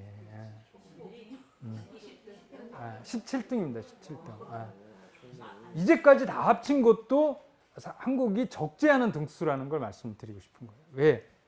사실은 1950년대부터 배출을 이렇게 시작을 했기 때문에 한국도 1960년대부터 엄청나게 경제 개발해서 전 세계적으로 2차 세계대전에 후진국에서 선진국으로 바뀐 나라가 몇 나라? 한국 하나. 한국 한 나라. 단 한 나라밖에 없습니다. 이스라엘이 OECD 국가에 들었으니까 선진국이라고 볼 수 있는데 이스라엘은 약간 특별한 케이스라서 예외로 두면 세계적인 후진국에서 선진국이 된 유일한 나라입니다. 한국은. 근데 그렇다는 소리는 뭐죠? 최근 5, 60년 동안 에너지를 엄청 썼다는 얘기입니다. 그리고 온실가스를 엄청 배출했다는 얘기죠. 그래서 한국이라고 하는 나라가 우리는 조그만 나라고 그런데 뭐 미국하고 중국도 안 하는데 우리가 왜 해? 이런 소리 하시면 아프리카나 이런 나라 사람들이 매우 섭섭해요. 이따가 말씀드리겠지만 그러니까 우리가 이제 온실가스 배출을 얼마나 많이 하느냐를 국가 단위로 하면은 실감이 안 나는데 개인 1인당으로 계산하면 한국이 약 14.7톤, 14톤 조금 넘게 배출하거든요. 근데 1인당으로 한국보다 많이 배출하는 나라는 거의 없어요. 미국이 한 16톤 조금 넘게 배출하고 심지어는 일본이나 독일이 우리나라보다 선진국이잖아요. 근데 일본하고 독일 1인당 국민 1인당은 약 9톤 정도밖에 배출 안 해요. 우리가 훨씬 많이 배출하죠. 그리고 중국은 인구가 워낙 많잖아. 거기 1인당 배출은 6톤 정도, 6.6톤 이렇게밖에 안 돼. 심지어 아프리카의 경제 개발 거의 안 된 최빈 개발도상국 이런 데는 1인당 0.1톤 이렇게밖에 배출 안 해요. 그러니까 아프리카 사람들이 지금보다 10배쯤 배출해도 지금 온실가스 배출이 크게 영향이 없어. 왜? 거기 아프리카 집권 국민들은 한국 국민들에 비하면 한국 국민들이 아프리카 국민들보다 100배 이상 많이 배출하는 거 1인당. 그러니까 비교가 안 되는 거죠, 그죠? 이제 따라서 대한민국도 기후 위기에 굉장히 심각한 책임이 있다고 하는 걸 이해를 하셔야 돼요. 우리는 경제개발 영국보다 200년 이상 늦게 했으니까 괜찮아 이렇게 생각하면 안 된다는 말씀을 드리고 싶은 거고요. 지금 이제 이것 때문에 요새 이제 지구를 변화시키는 거는 자연이 아니라 지진이나 화산이나 이런 게 아니라 이제 인간이 변화시킨다고 그래서 인류세라는 개념을 쓰자고 얘기들을 하잖아요. 인류세라는 개념을 쓰는데 인류세가 언제 시작됐냐?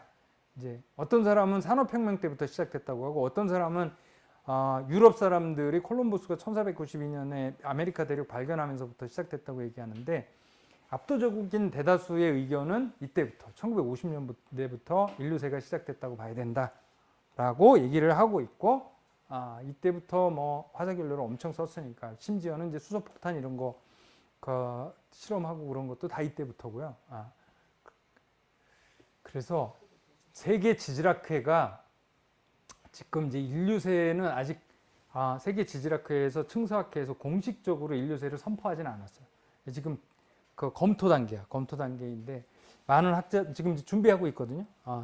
진짜로 1950년대부터 홀로세가 끝나고 인류세가 시작됐는지를 지금 막 학자들이 검토하고 있는데 거의 확정적으로 이제 내년 이맘때, 내년 8월 달에 한국에서 세계 지질학회가 열리는데 그때 선언할 것 같아요. 인류세가 1950년대부터 이제 지구를 변화시키는 거는 자연이 아니라 인간이다. 이제 이걸 아마 선언할 것 같아요. 현재 추세대로 가면. 근데 그게 1950년대부터인데.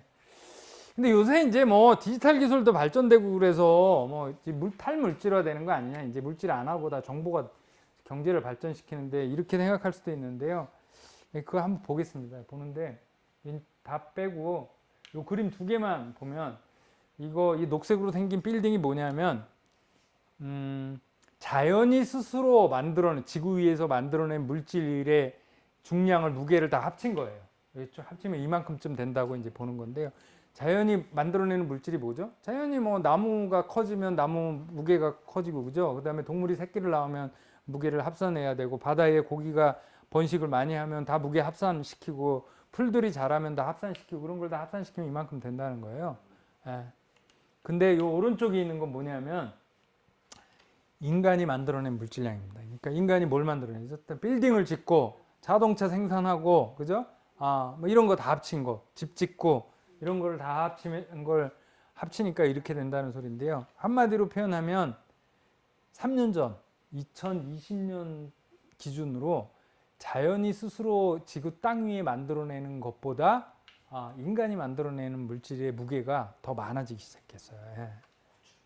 이제 지구의 땅은 땅 위에 이제 변화는 인간이 만들어내는 게 더 커진 시기가 된 거죠. 그게 불과 3년 전입니다.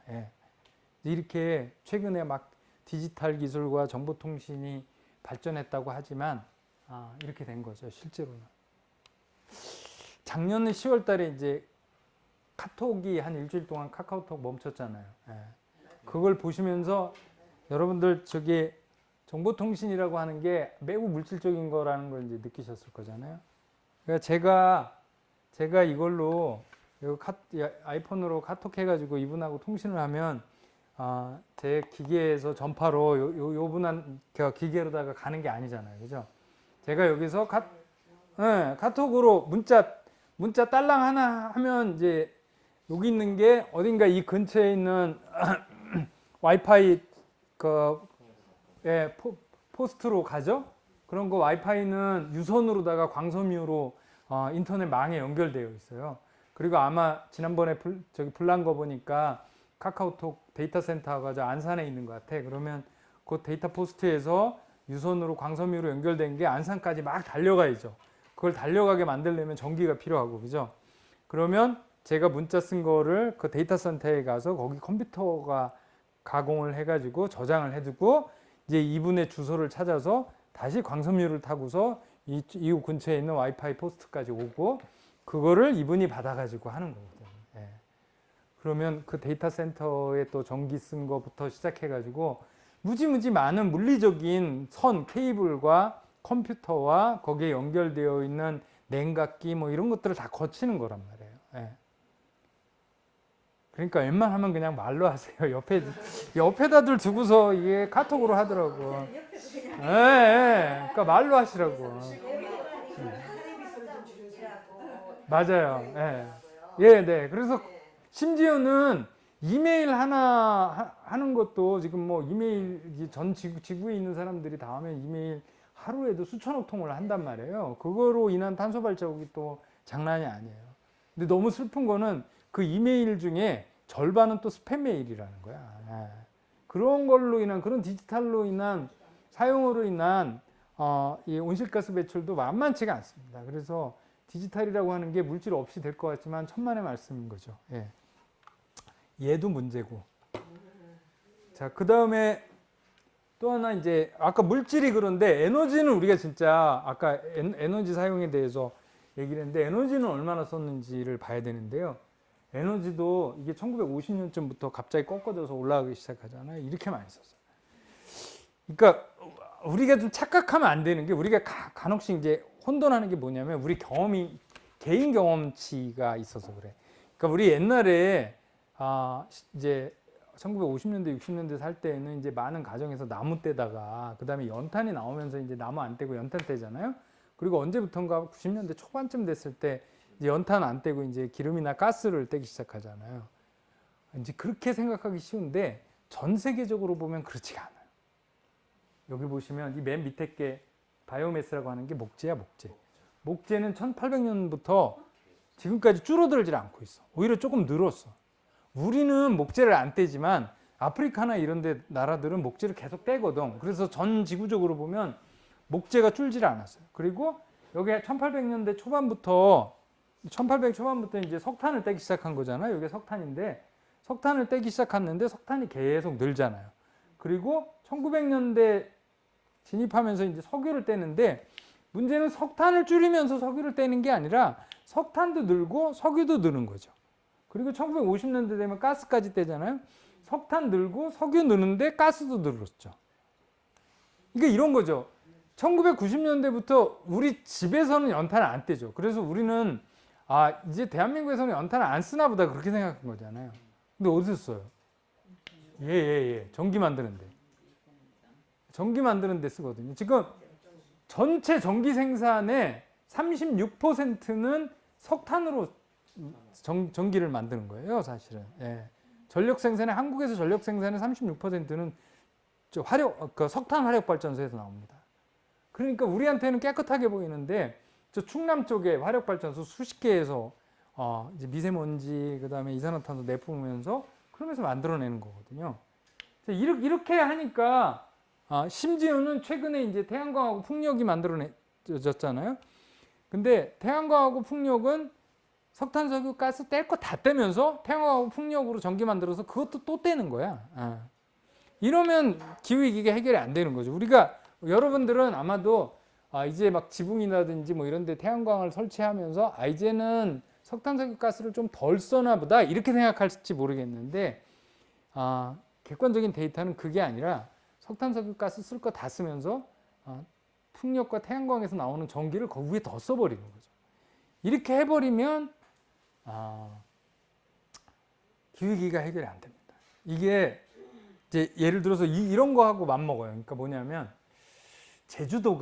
여러분들 제주도 가면 전기차 많은 거 볼 수 있죠. 예. 제주도가 이제 한 10년 전부터 이게 카본 프리 아일랜드에서 이제 화석 연료 안 쓰겠다 이제 이렇게 선언하면서 전기차 도입 이런 걸 무지 많이 했어요. 근데 되게 웃기는 거는 뭐냐면 전기차가 그래서 전국에서 제일 전기차 비중이 많은 데가 제주도인 건 맞아요. 근데 그러면 여러분들은 그냥 당연하게도 그러면 내연기관 자동차가 좀 줄었겠구나 이렇게 생각하잖아요. 그렇지가 않아. 내연기관 자동차도 늘었어. 전기차는 또 늘었어. 한마디로 전체적으로 차가 많이 늘었어. 이렇게 가면은 기후위기가 해결이 안 되는 거지. 그러니까 전기차를 쓴다는 얘기는 내연기관 차를 줄여야 되는데 그렇게 된 게 아니에요. 여러분들은 우버나 뭐 이런 거 공유 차 들어오면 그러면 자가용 덜 타고 공유차 타기 때문에 우버 사용으로 우버나 이런 게 막 더 많이 쓰이게 되면 한국에서는 뭐 소카 이런 거 쓰게 되면 기후위기 해결될 것 같죠. 근데 거꾸로예요. 오히려 온실가스가 더 늘었어. 왜? 이게 우버로 돈을 벌겠다고 자동차가 없는 사람이 대출을 받아가지고 자동차를 사서 우버 영업을 하는 거예요. 그러니까 자동차가 늘죠. 실제로 미국에서는 그래요. 그러고 심지어는 뭐죠? 자가용 타던 사람이 우버를 타는 게 아니고 버스하고 지하철 타던 사람들이 우버를 타. 그럼 자가용 탈 거 다 타고 오히려 대중교통 타는 사람들이 우버를 타버리는 상황이 발생하는 거죠. 실제로 미국에서 우버나 이런 게 활성화된 데를 보면 자동차 대수가 더 늘었어요. 그래서 오히려 교통체증이 더 심해졌어요. 그렇게 되면 안 되는 거죠. 그죠? 근데 그렇게 돼 왔어요. 지금까지. 그래서 이게 전기차를 사는 건 좋은데 내연기관 자동차를 줄인다는 전제가 있어야 되고 태양광 풍력 발전을 늘리는 건 좋은데 그럼 화석연료를 덜 쓴다는 전제가 있어야 돼요. 예. 시간이 다 돼서 이제 몇 가지만 더 하고 요약을 해야 될 텐데. 그래서 제일 아름다운 그림은 이거예요. 그러니까 지구가 감당해낼 수 있는 능력을 지구의 수용 능력이라고 하는 게 있는데 지구가 감당해낼 수 있는 지구는 유한하니까 능력이 있을 거잖아요. 그리고 경제나 인구가 딱 그 정도까지 와서 멈추면 아까 이제 성인이 신체적인 성장을 멈추는 것처럼 멈추면 제일 아름다운 그림이 될 텐데 지금 상황은 2단계는 넘어간 것 같아요. 2단계는 넘어가서 지금 여기까지 온 거예요. 지금 이제 지구의 수용 능력을 떨어뜨리는 해치는 수준까지 왔는데 이제 문제는 뭐냐면 여기까지 가면 안 된다는 거죠.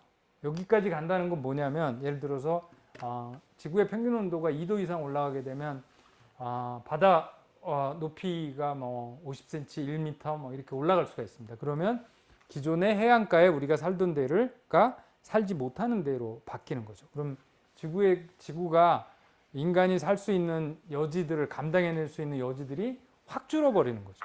그러면 우리도 살 수 있는 공간이 확 줄고 인간의 경제가 오히려 거꾸로 줄어드는 상황이 올지도 몰라요. 사실은. 이런 상황이 만들어지기 전에 여기서 이제 멈춰야 되는 거죠.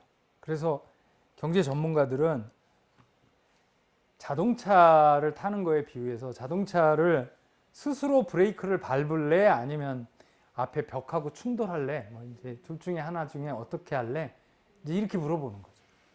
그래서 앞에 벽하고 충돌해서 대형 사고가 나기 전에 자기 스스로 브레이크를 밟아서 스스로 이제 서기를 원하는 거죠. 그렇게 돼야 된다고 이제 말하는 거죠. 그래야 기후위기를 잡고 사람도 제대로 살 수 있다고 얘기를 하는 건데요. 좀 아까 말씀드린 것처럼 최근에 데이터들을 가지고 분석을 해보니까 이제 우리가 경제 성장을 한다고 너무 많이 공장을 심하게 돌려서 생산을 늘리고 자동차를 너무 많이 굴리고 이제 우리가 화석연료를 막 떼가지고 경제 성장을 한다고 그래서 우리가 물질적인 삶을 풍요롭게 하고 싶었는데 이제 거꾸로 그렇게 해서 기후변화가 생긴 게 경제를 망치는 효과들을 만들어내요. 거꾸로. 작년 8월 달에 우리나라도 이제 작년 8월 달에도 폭우가 심해서 반지하에서 사시던 분이 막 사망하고 이런 사건이 있었잖아요. 근데 작년에 진짜 심각했던 나라는 딴 나라가 아니라 이제 파키스탄이었어요. 파키스탄은 작년에 3,300만 이상의 이재민이 생기고 뭐 거의 대한민국 인구의 3분의 2가 될 만큼 그리고 비용도 전체 국가 경제 규모의 한 10% 정도가 망가질 정도였다고 합니다. 근데 경제 규모의 10%가 망가졌다는 얘기는 뭐냐면 그 전에 한 3, 4년 동안 경제 개발했던 성장했던 게 다 꽉 났다는 소리거든요. 예. 다시 말해서 이제 기후가 거꾸로 경제를 망쳐버리는 거죠. 그러니까 이제 경제를 1%, 2% 성장시키려고 하다가 3, 4% 오히려 기후 재난 때문에 거기 재난에 쏟아붓는 비용 때문에 경제가 망가질 수가 있어요. 작년에 한국도 갑작스러운 예기치 못한 기후 때문에 포스코가 물에 잠겨 버렸잖아요. 다 포항제철이 물에 잠겨서 약 2조 정도 되는 규모의 손실이 왔다고 하는데 그 포항 포스코 입장에서는 기후 때문에 오히려 매출이 줄어들고 기업 생산이 줄어드는 타격을 받게 된 거죠. 그런 게 이제 한 개 기업이 아니고 국민 경제 전체가 그렇게 된다는데 이거 보면 다 내려가잖아요. 이게 이제 향후에 2050년까지 이거는 2도 정도까지 올랐을 경우 경제가 마이너스로 갈까? 이 밑으로 간다는 얘기는 다 이게 경제가 추락한다는 얘기인데 이거는 2.6도일 경우, 3.2도일 경우 이제 경제가 심각하게 추락할 수 있다고 하는 걸 경고하고 있는 스위스 연구소에서 만들어낸 결과입니다. 그래서 경제 성장 조금 하려다가 기후 재난이 더 심각해서 기후 재난 때문에 이제 경제 성장이 거꾸로 뒤로 가게 생긴 상황들이 만들어지고 있는 겁니다. 이제는. 그래서 앞으로는 경제 성장을 안 하고 우리가 살 수 있는 방법은 없나? 뭐 그런 거 가지고 이제 사람들이 막 연구를 시작해서 여러 가지 뭐 이런 이제 희한한 이름들이 이제 많이 나오는데 이런 다양한 대안들이 만들어지고 있는데 그 중에 일부만 소개를 시켜드릴게요. 이 그림은 뭐처럼 생겼습니까? 이게 도넛처럼 생겼습니까? 예, 이게 먹는 도넛처럼 생겼는데 이거는 영국의 여성 경제학자인 케이트 레이워스라는 경제학자가 이런 그림을 만들었는데 이 그림은 뭐냐면 이 도넛은 특징이 이제 안에 진한 원하고 밖에 진한 원이 두 개가 있어요. 근데 안에 진한 원들은 주거, 뭐 에너지, 물, 식량, 보건, 교육 뭐 이런 것들은 다 뭐냐면 사회 안전망 같은 거죠. 그래서 여러분들이 여기 요 옅은 공간에 있다고 생각하는데 옅은 공간에 있다가 이 밑으로 안으로 떨어지게 되면 말하자면 사회복지가 부족한 거예요. 그래서 서울시나 대한민국 정부 같은 공공은 요 시민들이 요 안쪽으로 안 떨어지게 막아주는 거죠. 요 사회적 기초를 지키도록 막아주는 게 공공정책의 할 일이다 이렇게 얘기를 하는 거죠. 요것만 놓고 보면 뭐죠? 요것만 놓고 보면 복지국가 같은 거예요. 복지국가는 뭐죠? 복지국가는 시민들이 의식주 같은 기본적인 생존권을 지킬 수 있도록 바닥을 깔아주는 거죠. 그죠? 바닥을 받쳐주는 게 사회 안전망이라고 하는 거잖아요. 그걸 지켜주고 각자가 그걸 해결을 못하면 국가가 나서서 기본적으로 인간의 생존권을 보장해주는 게 복지국가인데 요 안쪽 선이 그겁니다. 근데 여기서 중요한 거는 요 기본 복지선 밑으로 떨어지지 않도록 막아주는 것 뿐만 아니라 밖에 선을 하나 더 그려준 거죠. 그래서 생태 한계선이라고 그래서 시민들이 이 안쪽으로 떨어져도 안 되지만 바깥쪽으로 넘어가도 안 되는 거죠. 바깥쪽으로 넘어가면 기후 재난 같은 환경적 재난에 노출될 수가 있기 때문에 시민들이 바깥쪽으로도 넘어가지 않고 안쪽으로도 떨어지지 않고 여기 옅은 선 안에 머무를 수 있도록 앞으로 해주는 게 국가의 목표인 거지 경제 규모를 키우는 게 국가의 목표가 아니다 이제 이렇게 얘기를 해주고 있는 거예요. 그래서 이제는 옛날에는 복지국가가 시민들이 이 생존 기본권을 지켜줄 수 있도록 바닥을 깔아주는 게 옛날의 복지국가인데 이제는 기후위기 시대가 돼서 바닥을 깔아줄 뿐만 아니라 이게 천정도 덮어주는 것이. 그래서 기후재난으로부터도 지켜주는 이 두 가지를 다 이제는 해야 되는 게 복지국가인 거죠. 그래서 서울시가 서울 시민을 위해서 해야 될 일, 대한민국 정부가 대한민국 국민을 위해서 해야 될 일이 이제 두 가지가 된 거죠. 바닥도 깔아줘야 되고 천정도 덮어줘야 되는 그런 정책으로 바뀌었다는 거죠. 바뀌어야 된다는 거고요. 이거는 뭐 별건 아니고 경제 성장을 안 하고도 경제가 잘 굴러갈 수 있는지를 이제 학자들이 미래를 내다보면서 이제 미래 시나리오를 잡아가지고 테스트해 보고 있는데 꽤 괜찮다.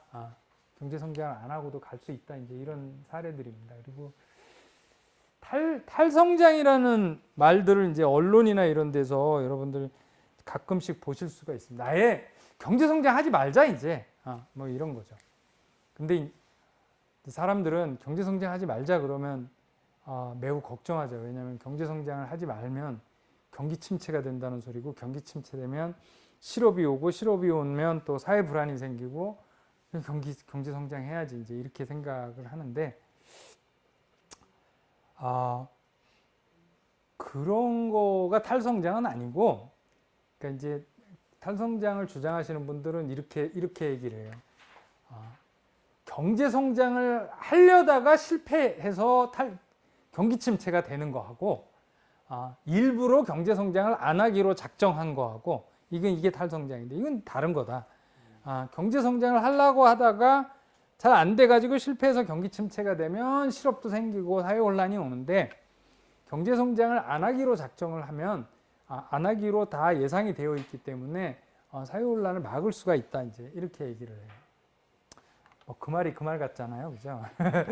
근데 우리가 말이죠, 그러니까 경제 성장을 하려다가 실패한 케이스는 많아요. 그 옛날에 외환위기 때도 실패했고 뭐 여러 번 있었죠. 근데 경제 성장을 일부러 안 하기로 작정을 했던 적도 있어요. 언제인지 아세요? 이게 그렇게 안 봐서 그런데 코로나19 때 2020년에 그런 거잖아요. 예, 코로나가 닥쳤잖아요. 3월달에 2020년 3월달에 닥쳐서 글로벌 팬데믹이 선언됐습니다. 그리고 이제 막 환자가 폭발하기 시작했잖아요. 그럴 때 전 세계 국가들이 이른바 락다운이라고 하는 거, 밖에 가지 마, 이제 이런 거잖아요. 그걸 선언했잖아요. 그리고 국민들한테 다 그걸 요구하고 심지어는 강제까지 했잖아요. 그래서 우리 학교 가지 마. 그래서 아이들 휴교했잖아요. 그리고 일부 회사들은 재택근무하라고 했잖아요. 그리고 여러분들 해외여행 다니기로 한 거 비행기 티켓 다 취소, 캔슬하고, 그 다음에 뭐 야구 게임 이런 거 다 취소. 그리고 여러분들 저기 커피숍 이런 거 뭐 9시, 8시 넘으면 영업 금지 뭐 이렇게 다 명령한 거잖아요. 그렇게 하면 경제가 타격을 받고 심지어는 경제가 심각한 어려움에 빠질 걸 다 알았죠. 알았는데도 불구하고 대한민국 정부는 물론이고 거의 전 세계 모든 국가들이 그걸 명령했어요. 왜? 경제가 조금 나빠지는 것보다 시민들의 생명을 지키는 게 더 중요했으니까. 그죠? 시민들의 생명을 지키는 게 중요했으니까, 그러니까 경제가 희생이 되더라도 생명 지키기 위해서 그 명령을 내린 거죠. 그게 일부러 경제 성장을 안 하기로 작정한 거죠. 다른 이유 때문에. 우리 탈성장도 그런 겁니다. 그러니까 기후 위기를 막기 위해서, 기후 위기가 뭐라서? 그게 이제 인류의 생존하고 직결이 된 거기 때문에 기후 위기를 막기 위해서 일부러 경제 성장을 안 하기로 작정을 하자는 거죠. 근데 일부러 경제 성장을 안 하기로 작정하니까 그러면 타격이 있고 실업이나 이런 게 생길 걸 예상을 할 수가 있잖아요. 그래서 대한민국 정부도 그랬고, 정부들이 재난지원금 같은 걸 준비를 해가지고 주기 시작한 거죠. 그죠? 예, 그런 식으로 하는 겁니다. 그래서 한 해밖에 안 했지만. 예. 근데 많은 전문가들이나 과학자들은 코로나19보다 기후위기가 본격화되면 기후위기가 더 심각한 우리들의 생존의 위험을 줄 거라고 생각하고 있는 거죠. 그렇다면 우리는 온실가스를 줄이기 위해서 지구 온난화가 되는 걸 막기 위해서 그 이상의 대책도 필요하다면 취할 수 있어야 되는 거죠. 사실. 그래서 탈성장이라고 하는 걸 그런 차원에서 보시면 이게 택도 없는 소리가 아니다. 이제 이런 걸 알 수가 있을 거고요. 아까 도넛 경제나 조금 아까 탈성장 같은 걸 조금 우리 시민들 우리들 실천이라는 입장에서 볼 수도 있어요. 보면 최근에 유럽에서 유행하고 있는 게 1.5도 라이프 스타일이라고 하는 게 유행을 하고 있는데, 지구 온난화를 막으려면 지구의 추가 온도 상승을 1.5도 이내로 막아야 된다고들 얘기를 하거든요. 1.5도가 일종의 가드라인 같은 거, 가드레일 같은 거죠. 가이드라인이죠. 1.5도로 막기 위해서는 우리는 어떻게 살아야 하는가? 이제 이런 것들을 얘기를 해주고 있는 건데요. 1.5도 라이프 스타일에 넘어가는 과도한 소비를 줄여야 되겠죠. 그죠? 한쪽에서는. 예. 그래서 위쪽을 막아야 됩니다. 근데 어떤 분들은, 우리 시민들 중에 어떤 분들은 1.5도 라이프 스타일은 고사하고 그 비슷한 것도 못 하시는 분들도 계세요, 사실은. 그분들은 오히려 올려줘야 돼요. 물질 생활을 더 하게 하는 거죠. 그러니까 부유한 분들이든 가난한 분들이든 다 뭔가 조금씩 줄여서 덜 절제하자 이렇게 얘기하면 안 되는 거죠. 어떤 분들은 사실은 그 기본적인 생존권도 안 되시는 분들은 올리고 너무 과한 분들은 내려야 되는 거죠. 어떤 대목에서 교통, 주거, 식량, 여가, 서비스, 소비재 모든 부분에서 다. 예를 들어 볼까요? 교통을 예를 들면 1.5도 라이프 스타일이 넘는 건 뭐죠? 내연기관 자가용을 혼자 타고 다니는 거. 뭐 이런 거는 안 되는 거죠. 그죠? 그런 거는 이제 공공정책으로 페널티를 매겨야 되는 거예요. 그거보다 좀 더 심한 게 뭐죠? 비행기 자주 타는 거. 이게 제일, 한 회당 온실가스가 제일 많이 배출되니까. 그래서 프랑스에서는 어떻게 하죠? 250km 미만은 국내 노선 취향 금지. 이렇게 때렸죠. 대한민국은 제주도 말고는 비행기 타면 안 되는 거지. 예, 그렇게 되는 거잖아요. 예. 대신에 이제 기차나 이런 것들이 훨씬 더 온실가스 배출이 적어서 한국은 사실은 지금 뭐죠? KTX나 이런 게 잘 발전해 있기 때문에 비행기 탈 이유가 사실은 없어요. 제주도 말고. 그리고 또 어떤 분들은 다른 제안도 하는데요. 여러분들 비행기를 많이 타면 많이 탈수록 우리는 인센티브를 받죠. 마일지. 그래서 많이 탄 사람들이 유리해요. 이제 항공사 입장에서는 더 타게 해야 되니까. 근데 최근에 학자들은 어떤 제안들을 하냐면 이런 거죠. 비행기 한두 번을 한 해에 한두 번은 뭐 서민들도 일 때문에 탈 수도 있고 뭐 불가피하게 탈 수도 있으니까 저렴한 요금으로 가게 해주는데 3번 타면 할증을 매기자 이런 거죠. 네. 3번 이상 타면. 그래서 비행기 요금에 할증제를 도입하자고 제안을 하는 학자들도 꽤 됩니다. 그런 생각을 해볼 수 있는 거죠. 네. 가까운 거리 취향 금지하고 먼 거리도 여러 번 너무 자주 타는 거는 할증을 매겨서 마치 누진제처럼 할증을 매겨서 좀 덜 타게 한다든지 아니면 타면 그 돈으로 뭐 다른 기후 대응을 위해서 쓰는 거죠. 근데 이런 식으로 위에 거를 억누르기만 하면 이게 잘 억눌러지지가 않아요. 어떻게 하죠? 밑에 것 쪽이 가능하게 만드는 거죠. 예를 들어서 반대로 자가용을 못 타게 하고 비행기를 못 타게 하는 대신에 대중교통 타는 거를 더 훨씬 편하게 싸게 해버리는 거죠. 그래서 작년에 독일에서 우크라이나 전쟁으로 가스비가 막 오르고 대중교통 요금이 올랐을 때 어떻게 했죠? 9유로 티켓이라고 하는 걸 팔았어요. 6, 7, 8, 3개월 동안 9유로면 이제 우리나라 돈으로 한 15,000원쯤 되나요? 15,000원쯤 될까요? 그 15,000원에 한 달 동안 동네 서울이면 서울 시내 안에서는 대중교통 어떤 것도 탈 수 있게.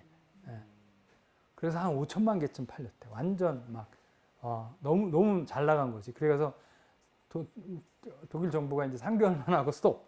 그랬더니 왜 3개월만 하냐고 또 난리가 났어. 그래서 올해 4월 달에 다시 9유로는 좀 심했다 이래가지고 이제 49유로 티켓을 이제 영구히 발매하겠다고 해서 49유로 티켓이면 우리나라 돈으로 한 7만 원? 괜찮아요. 저는 경기도 사니까 서울 오고 그러면 이제 빨간 버스 타고 그러면 7만 원 더 가거든요. 그래서 그거 지금 시행하고 있어요. 49유로 티켓. 예. 그거를 이름을 까먹었는데 저기 부산의 박형준 시장이 4만 5천 원 티켓 비슷한 거를 한다고 하는데 부산 사람들한테 물어보니까 웬만해서 4만 5천 원 안 넘는다고 하던데 그러면 안 되지 그거는. 네, 치사하게. 네. 서울은 4만 5천 원이면 완전 싸죠. 네, 네. 그러니까 이제 이런 식으로 한다든지 아니면 이제 자전거나 이런 도로나 자전거 타기 쉽게 해준다든지 걷는 걸 쉽게 해준다든지 이렇게 걷기, 자전거 타기, 대중교통 이런 것들을 노선을 훨씬 편하게 해주고 가격도 싸게 해주고 뭐 이제 이런 쪽으로 유도를 하면 그러면 온실가스를 이제 줄일 수 있고 서민들도 쉽게 이용할 수 있고 이렇게 하는 거죠. 그렇습니다. 그리고 비슷한 정책들을 주거, 식량, 교과, 서비스 이런 데도 다 적용할 수 있는 거죠.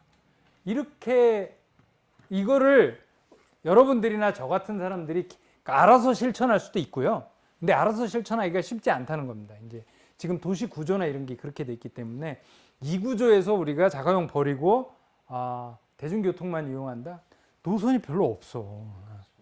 이제 이런 식인 거야. 그래서 자전거 나도 타기 어렵고 애들 타기도 너무 위험해. 이러면 안 되는 거죠. 그죠? 그래서 이게 개인 실천도 개인 실천인데 공공정책으로 이렇게 유도를 해야 된다는 거죠. 그래서 공공정책을 이런 1.5도 라이프 스타일이 가능한 공공정책을 써야 된다는 소리고요. 이런 식으로 가면 경제성장의 목표가 안 될 수도 있어요. 그리고 이미 국가 단위에서도 우리가 경제성장, 여기 이제 금융물질자본을 높이는 게 경제성장인데 그거 말고 인적자본이나 사회적자본이나 자연자본을 높이는 데도 똑같이 국가가 중심을 둘 수가 있습니다. 그래서 이 네 개를 함께 골고루 국가가 주력을 하자는 뜻에서 뉴질랜드에서 2018년부터 웰빙 예산제라는 이름으로 이제는 뉴질랜드 정부는 경제성장하는 게 핵심 목표가 아니고 경제성장은 목표 중에 4분의 1 중에 하나야. 그리고 나머지들도 핵심 목표가 되도록 만들고 있습니다. 예를 들어서 그린벨트를 잘 가꾸는 거는 경제성장에 도움이 안 되지만 자연자본을 가꾸는 거기 때문에 국가가 돈을 투자해야 될, 예산을 써야 될 이유가 될 수 있어요. 그리고 동네 공동체, 마을 공동체나 이런 거에 돈 주면 지금은 아무짝에도 쓸모가 없는 것처럼 보이지만 이 그림에 따르면 사회적 자본을 높여주는 거기 때문에 굉장히 중요하게 정부가 돈을 써야 되는 이유가 되는 거죠. 네, 이런 식으로 해오고 있고 이게 이제 뉴질랜드뿐만 아니라 핀란드, 뭐 아이슬란드 이런 나라들이 조금씩 이제 시작을 하고 있습니다. 그래서 옛날에는 국민총행복지표를 쓰고 있는 부탄 정도가 경제성장을 주요 목표로 삼지 않았었는데 이제는 이런 나라들도 그쪽 방향으로 가기 시작한 거죠. 마지막 얘기를 좀 해보려고 하는데요.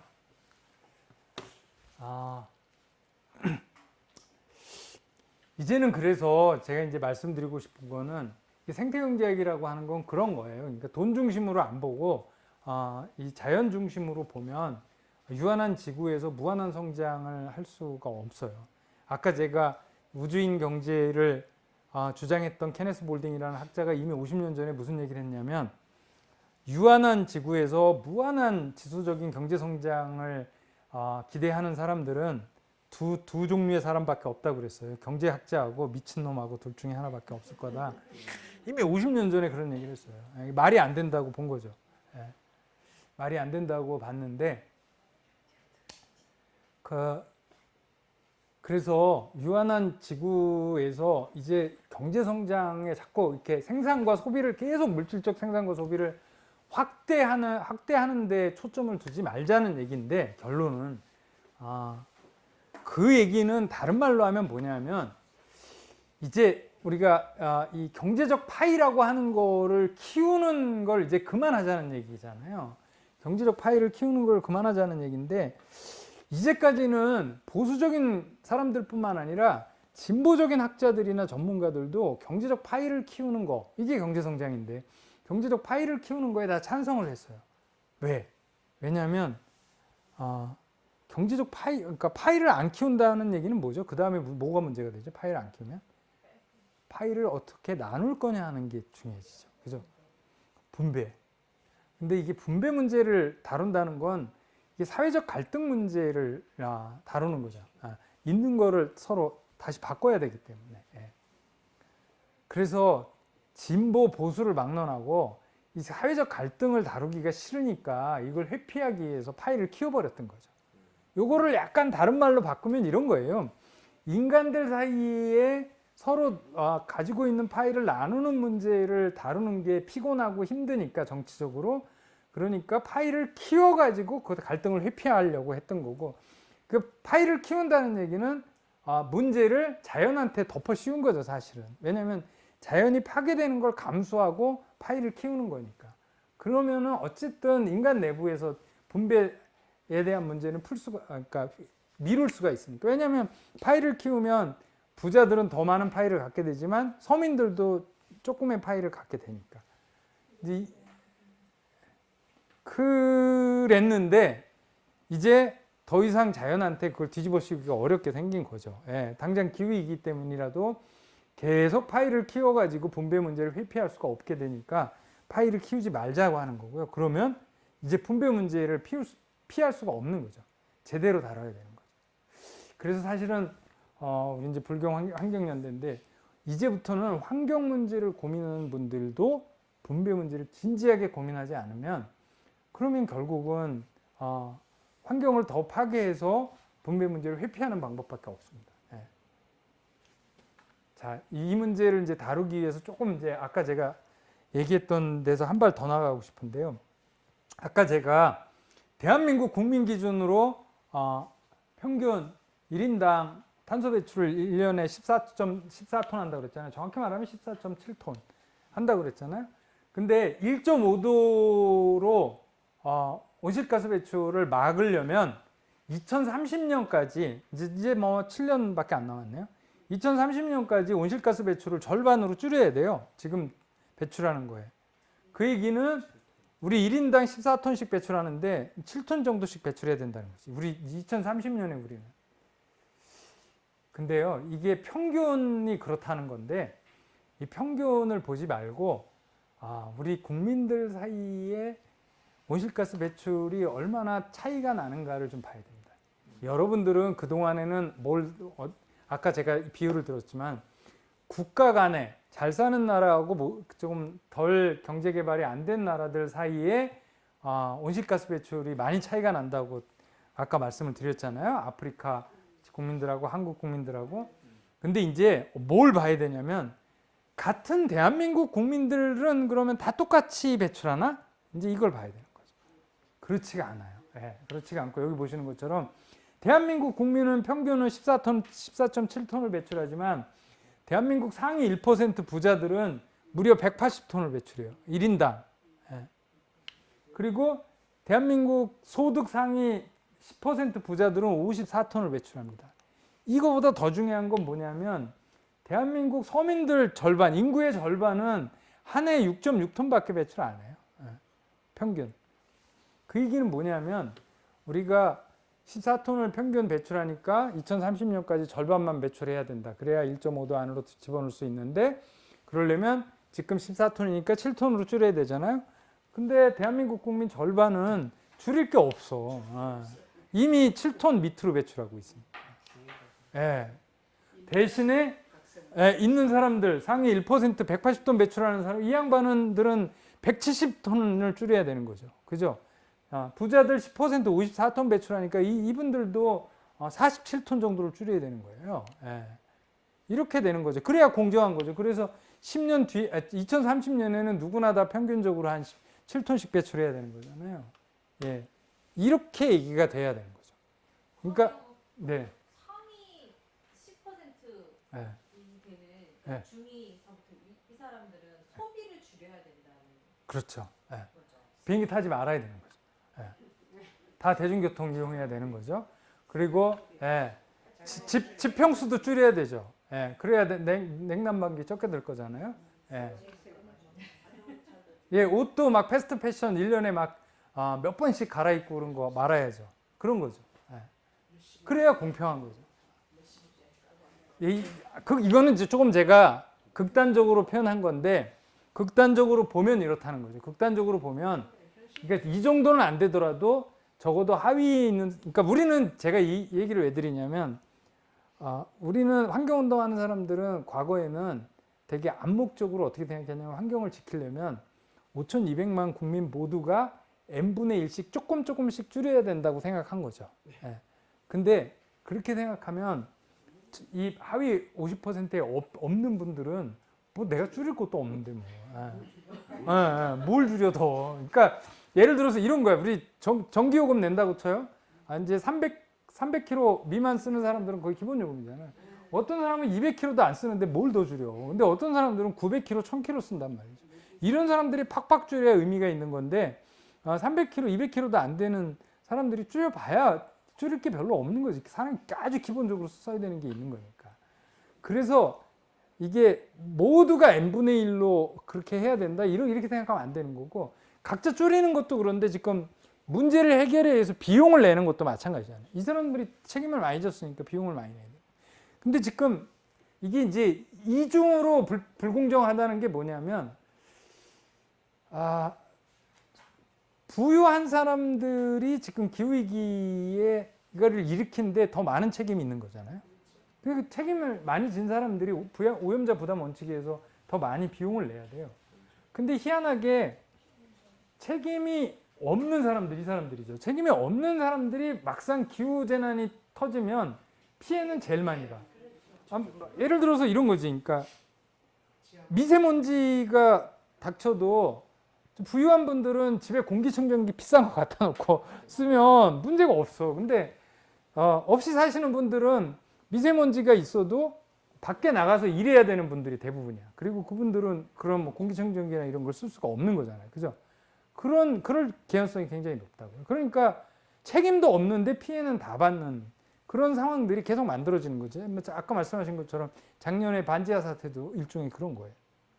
그래서 요즘에는 이 경제적 불평등하고 이게 기후하고 이게 엮여 있구나 이렇게들 생각하는 거죠. 그래서 딱 그래요. 이게 뭘 보여주냐면 경제적으로 불평등한 정도만큼 기후 위기에도 불평등하게 남아요. 예.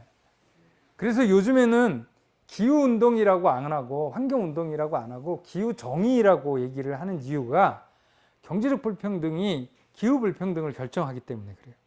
그래서 정의로운 전환 이런 얘기도 이제 많이 쓰고 그러는데 정의로운 전환이 노동조합에서 쓸 수 있는 얘기가 아니고 사회 전체로 경제적으로 불평등한 거하고 기후 문제하고 어떻게 서로 엮여 있는지를 보는 게 굉장히 중요해요. 이게 이 뒤에 거는 여러분들 한번 보시는데 이제 여기서 대체로 맞추려고 하는데 2018년에 여러분들 외국 언론에서 보셨는지 모르겠는데 2018년에 프랑스에서 노란 조끼 운동이라고 하는 운동이 대대적으로 일어난 적이 있어요. 이게 왜 그랬냐면 프랑스 2018년에 프랑스에서 그 마크롱 대통령이 있을 텐데 그때 이제 아까 얘기한 온실가스 배출에 대해서 세금을 매긴 거야. 탄소세를 매겼는데 이제 탄소세를 매기면 부유한 사람들은 이제 부담이 클 거잖아요. 근데 택시 운전사도 부담이 있기는 마찬가지야. 그죠? 트럭 운전사, 트럭 가지고 자영업 하시는 분들도 있기는 마찬가지라서 이제 부담이 되기 시작했는데 그때 이제 상태가 나빴던 거는 뭐냐면 하필이면 그 시점에 탄소세를 매기는 시점에 마크롱 대통령이 부자들한테 매겼던 부유세를 폐지했어.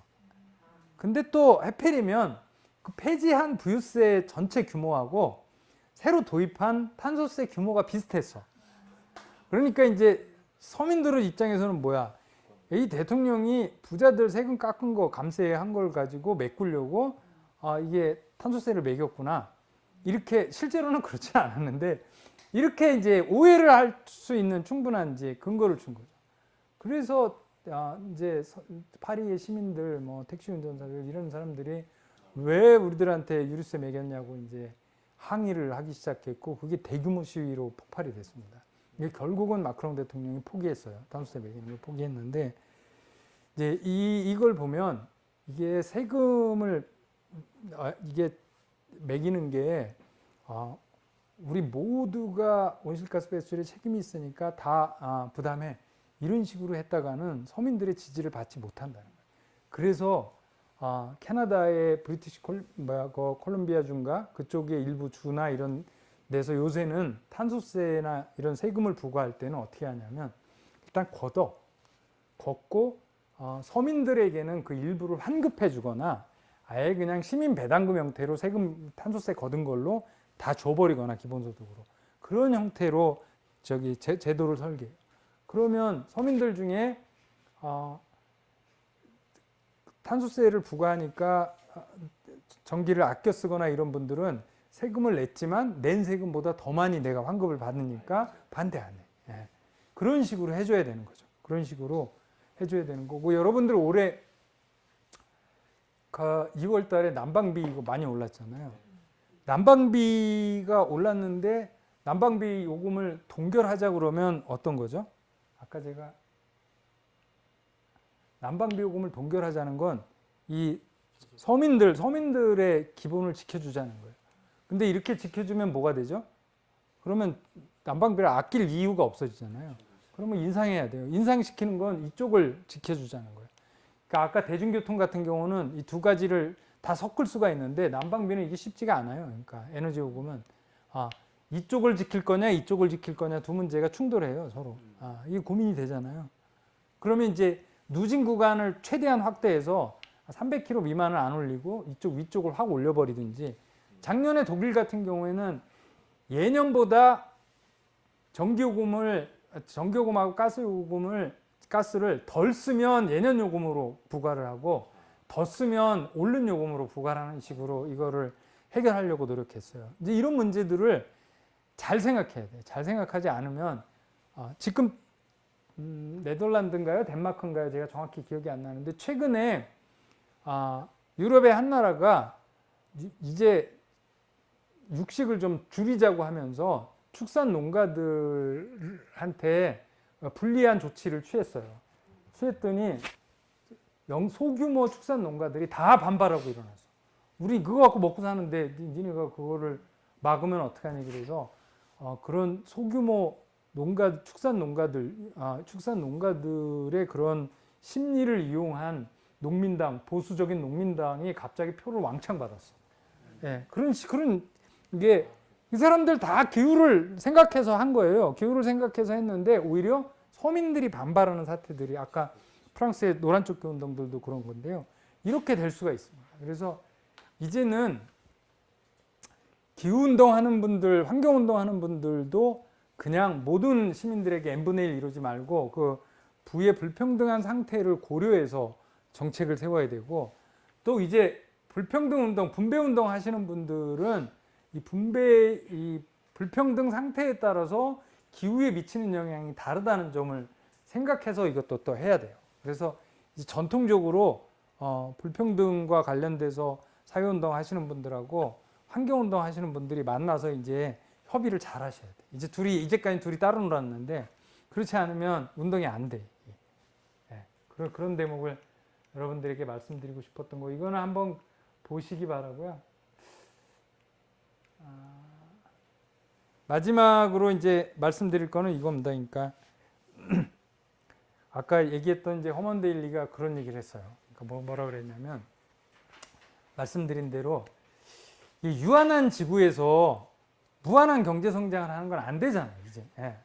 그래서 그걸 뭐라고 표현했냐면 물리적으로 불가능한 거다. 그래서 물리적 불가능성이라고 얘기했습니다. 그러니까 한편에서 물리적 불가능성이 있는 건데, 근데 정치인들한테 이제 경제 성장 안 하겠다고 선언해봐라. 그러면 다 안 한다 그래. 왜? 그러면 이제 틀림없이 떨어질 거라고 생각하는 거죠. 국민들이 지지 안 해서. 그래서 정치인들에게 경제 성장을 하지 말자고 얘기하는 거는 정치인들에게 정치적으로 자살행위를 요구하는 거나 마찬가지다라고 해서 그게 이제 정치적으로는 안 되는 것처럼. 그럼 이제 정치적인 불가능성과 물리적인 불가능성이 있는데 우리는 너무 쉽게 정치인들에게 경제 성장을 하지 말라는 얘기는 선거에서 떨어지라고 하는 얘기니까 이건 안 되겠다 이런 생각을 쉽게 해요. 그래서 그걸 정치인들에게 요구할 수는 없겠다 이렇게 쉽게 얘기하는데 허먼데일리는 이제 뭐라고 얘기를 하냐면 그러면 물리적인 불가능성은 해결이 되나? 이제 이런 거죠. 뭐라고 우리는 이제 뭘 중요하게 생각해야 되냐면 정치인들하고는 대화와 설득을 통해서 얘기를 해볼 수가 있습니다. 근데 여러분들 자연의 법칙하고는 협상을 할 수가 없어요. 자연은 어떤 대목에서는 되게 냉정하게 그냥 있는 그대로 물리 법칙이 관철되는 거잖아요. 우리가 자연한테 우리가 조금 경제 성장을 좀 더 할 수 있도록 네가 양보해 달라고 우리가 지구한테 말할 수는 없는 거잖아요. 그죠? 예. 그거는 우리가 자연한테 나쁘게 작용하는 만큼 온실가스를 더 배출하는 만큼 그 어떤 악조건들을 만들어내는 겁니다. 그래서 자연하고 우리는 협상을 할 수가 없습니다. 예. 어떤 분들은 누구는 그러더라고요. 저기 교황이 그랬나 엊그저께 신은 늘 용서해주고 사람은 가끔씩 용서를 해주지만 자연은 용서를 할 줄 모른다. 그러니까 자연한테 용서해달라고 하면 안 되는 거다. 이제 이런 얘기를 했다는 걸 들은 적이 있는데 오히려 정치적 불가능성은 인간들 사이의 관계이기 때문에 우리가 어떤 식으로든지 설득을 해서 그걸 풀 수가 있습니다. 근데 물리적인 불가능성은 우리가 자연과 협상을 할 수가 없기 때문에 해결할 수가 없습니다. 그래서 진짜로 우리가 중요하게 생각하는 건 정치적으로 어떤 식으로든지 해결을 해서 이게 자연의 법칙을 거스르지 않도록 하는 게 핵심이지 않을까 이렇게 싶고, 그래서 이제 생태경제학이 그런 물리적인 불가능성을 함부로 우리가 외면하거나 없는 것처럼 간주해서는 안 된다는 뜻이고요. 결국은 그래서 이런 거를 이해하고 공유하고 받아들일 수 있는 그런 정치인들을 이제 많이 만드는 게 필요하지 않을까. 그래서 미국이나 이런 나라에서는 이제 유럽에서는 일반화되어 있는 게 일종의 기후투표 같은 거거든요. 기후투표는 우리는 아직 그런 게 이제 생소하잖아요. 낯선데 정치인들을 뽑을 때 저 사람이 기후 관련돼서 무슨 생각을 가지고 있는 거지? 저 사람들이 기후와 환경과 관련된 제대로 된 정책이 있는 건가? 오히려 꼭 거꾸로 가는 건가? 이런 걸 보고 내가 투표할 때 기준 중에 중요한 기준이 되는 케이스들이 있는데, 우리도 투표할 때 투표 캠페인들을 그런 거를 이제 가지고 저 사람이 기후 핵 대책에 바로 가고 있는지 거꾸로 가고 있는지를 보고 투표하자는 그런 캠페인들을 이제 할 때가 된 것 같아요. 네, 너무 긴 시간 저만 얘기를 했는데 이걸로 일단 제 얘기는 마치도록 하겠습니다.